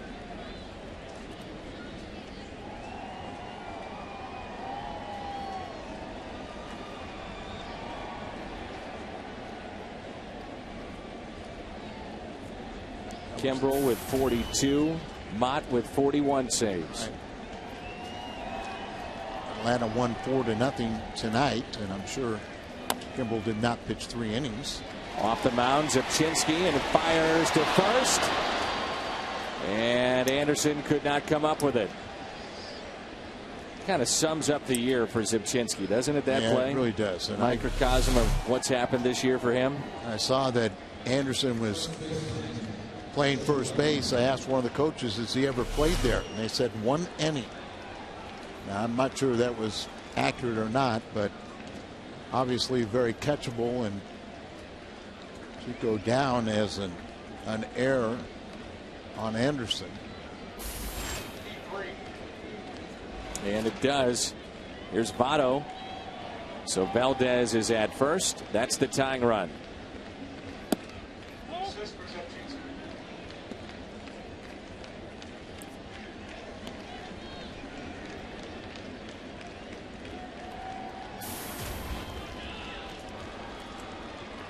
Turns out Zimchinski's got a chance to make a case for himself with some tough left-handed bats here.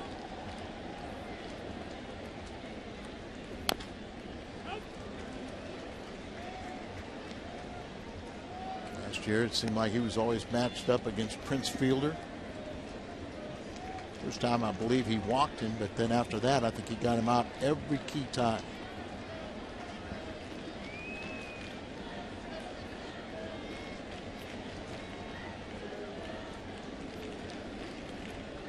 Cueto will start the first game for the Reds. I believe Arroyo in game 2. And last night's starter Latos will have game 3. Dusty Baker announced that today. I'm not sure about the Giants.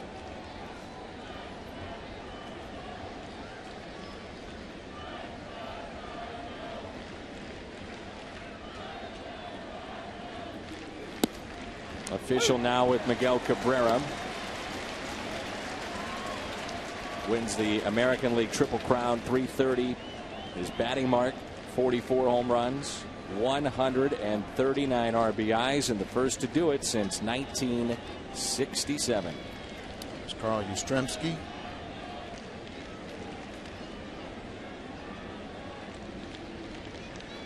was odd that year, but he won the batting title with a sub 300 average. No?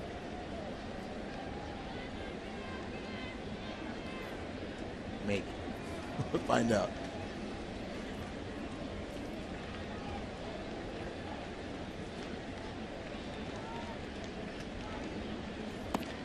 So it's slider, and Votto stays away.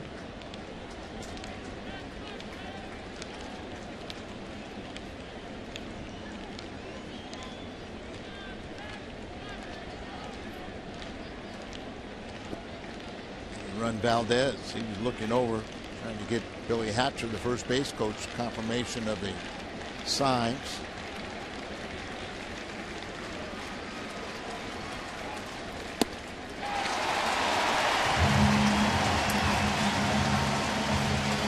Big strikeout.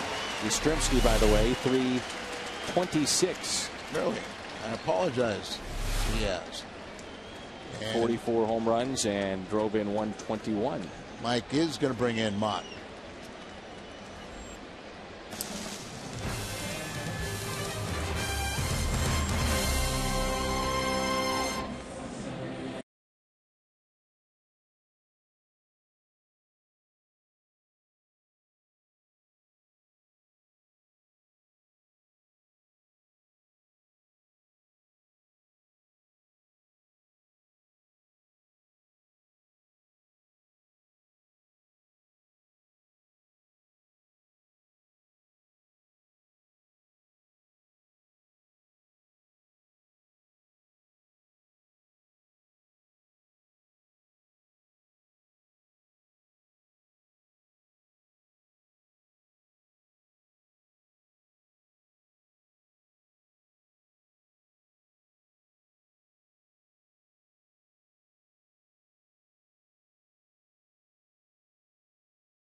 And lead the league in saves in this 2012 campaign. Mott comes in. Tremendous season for Jason Mott. 71 and a third innings pitched, 41 saves, and 48 appearances. Once again, he has all 41 saves the Cardinals have acquired this year. No Cardinal reliever has ever had all the team saves. And he's got a chance to tie for the league lead, as you said.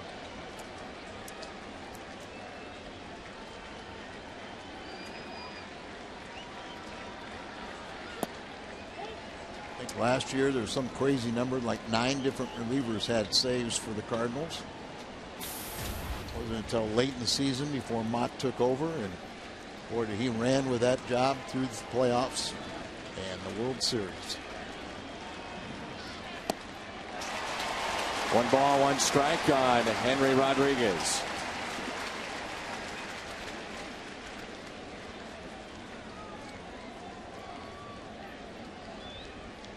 He is not charged with an error, but a ball that he mishandled could have been a double play ball. Allowed the Cardinals to score. Slowly hit to the right side. Tying run will be in scoring position. 2 outs.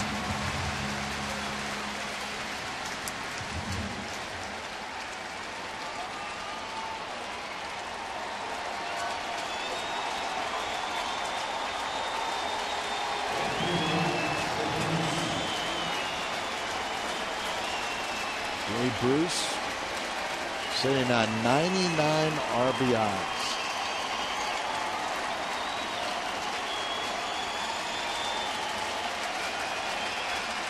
on their feet here at Busch Stadium. 1-0 St. Louis.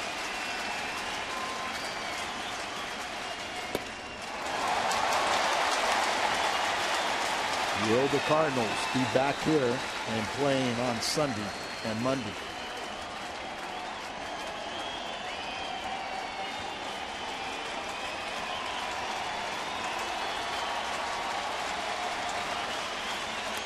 Ground ball right side. Mott to the bag. Save number 42. Jason Mott in 2012 leads the league in saves with 42. Win number 88 for St. Louis. They finish up the year 88-74. Mike Matheny should be very proud of his club. Started a lineup that had every player that came through the farm system all the way to the big leagues. The Reds had their everyday lineup. The Cardinals win 1-0. What a job by Miller, and Mott finishes it off for his 42nd save. So on to the post-game show. The Cardinals hold on for a 1-0 win.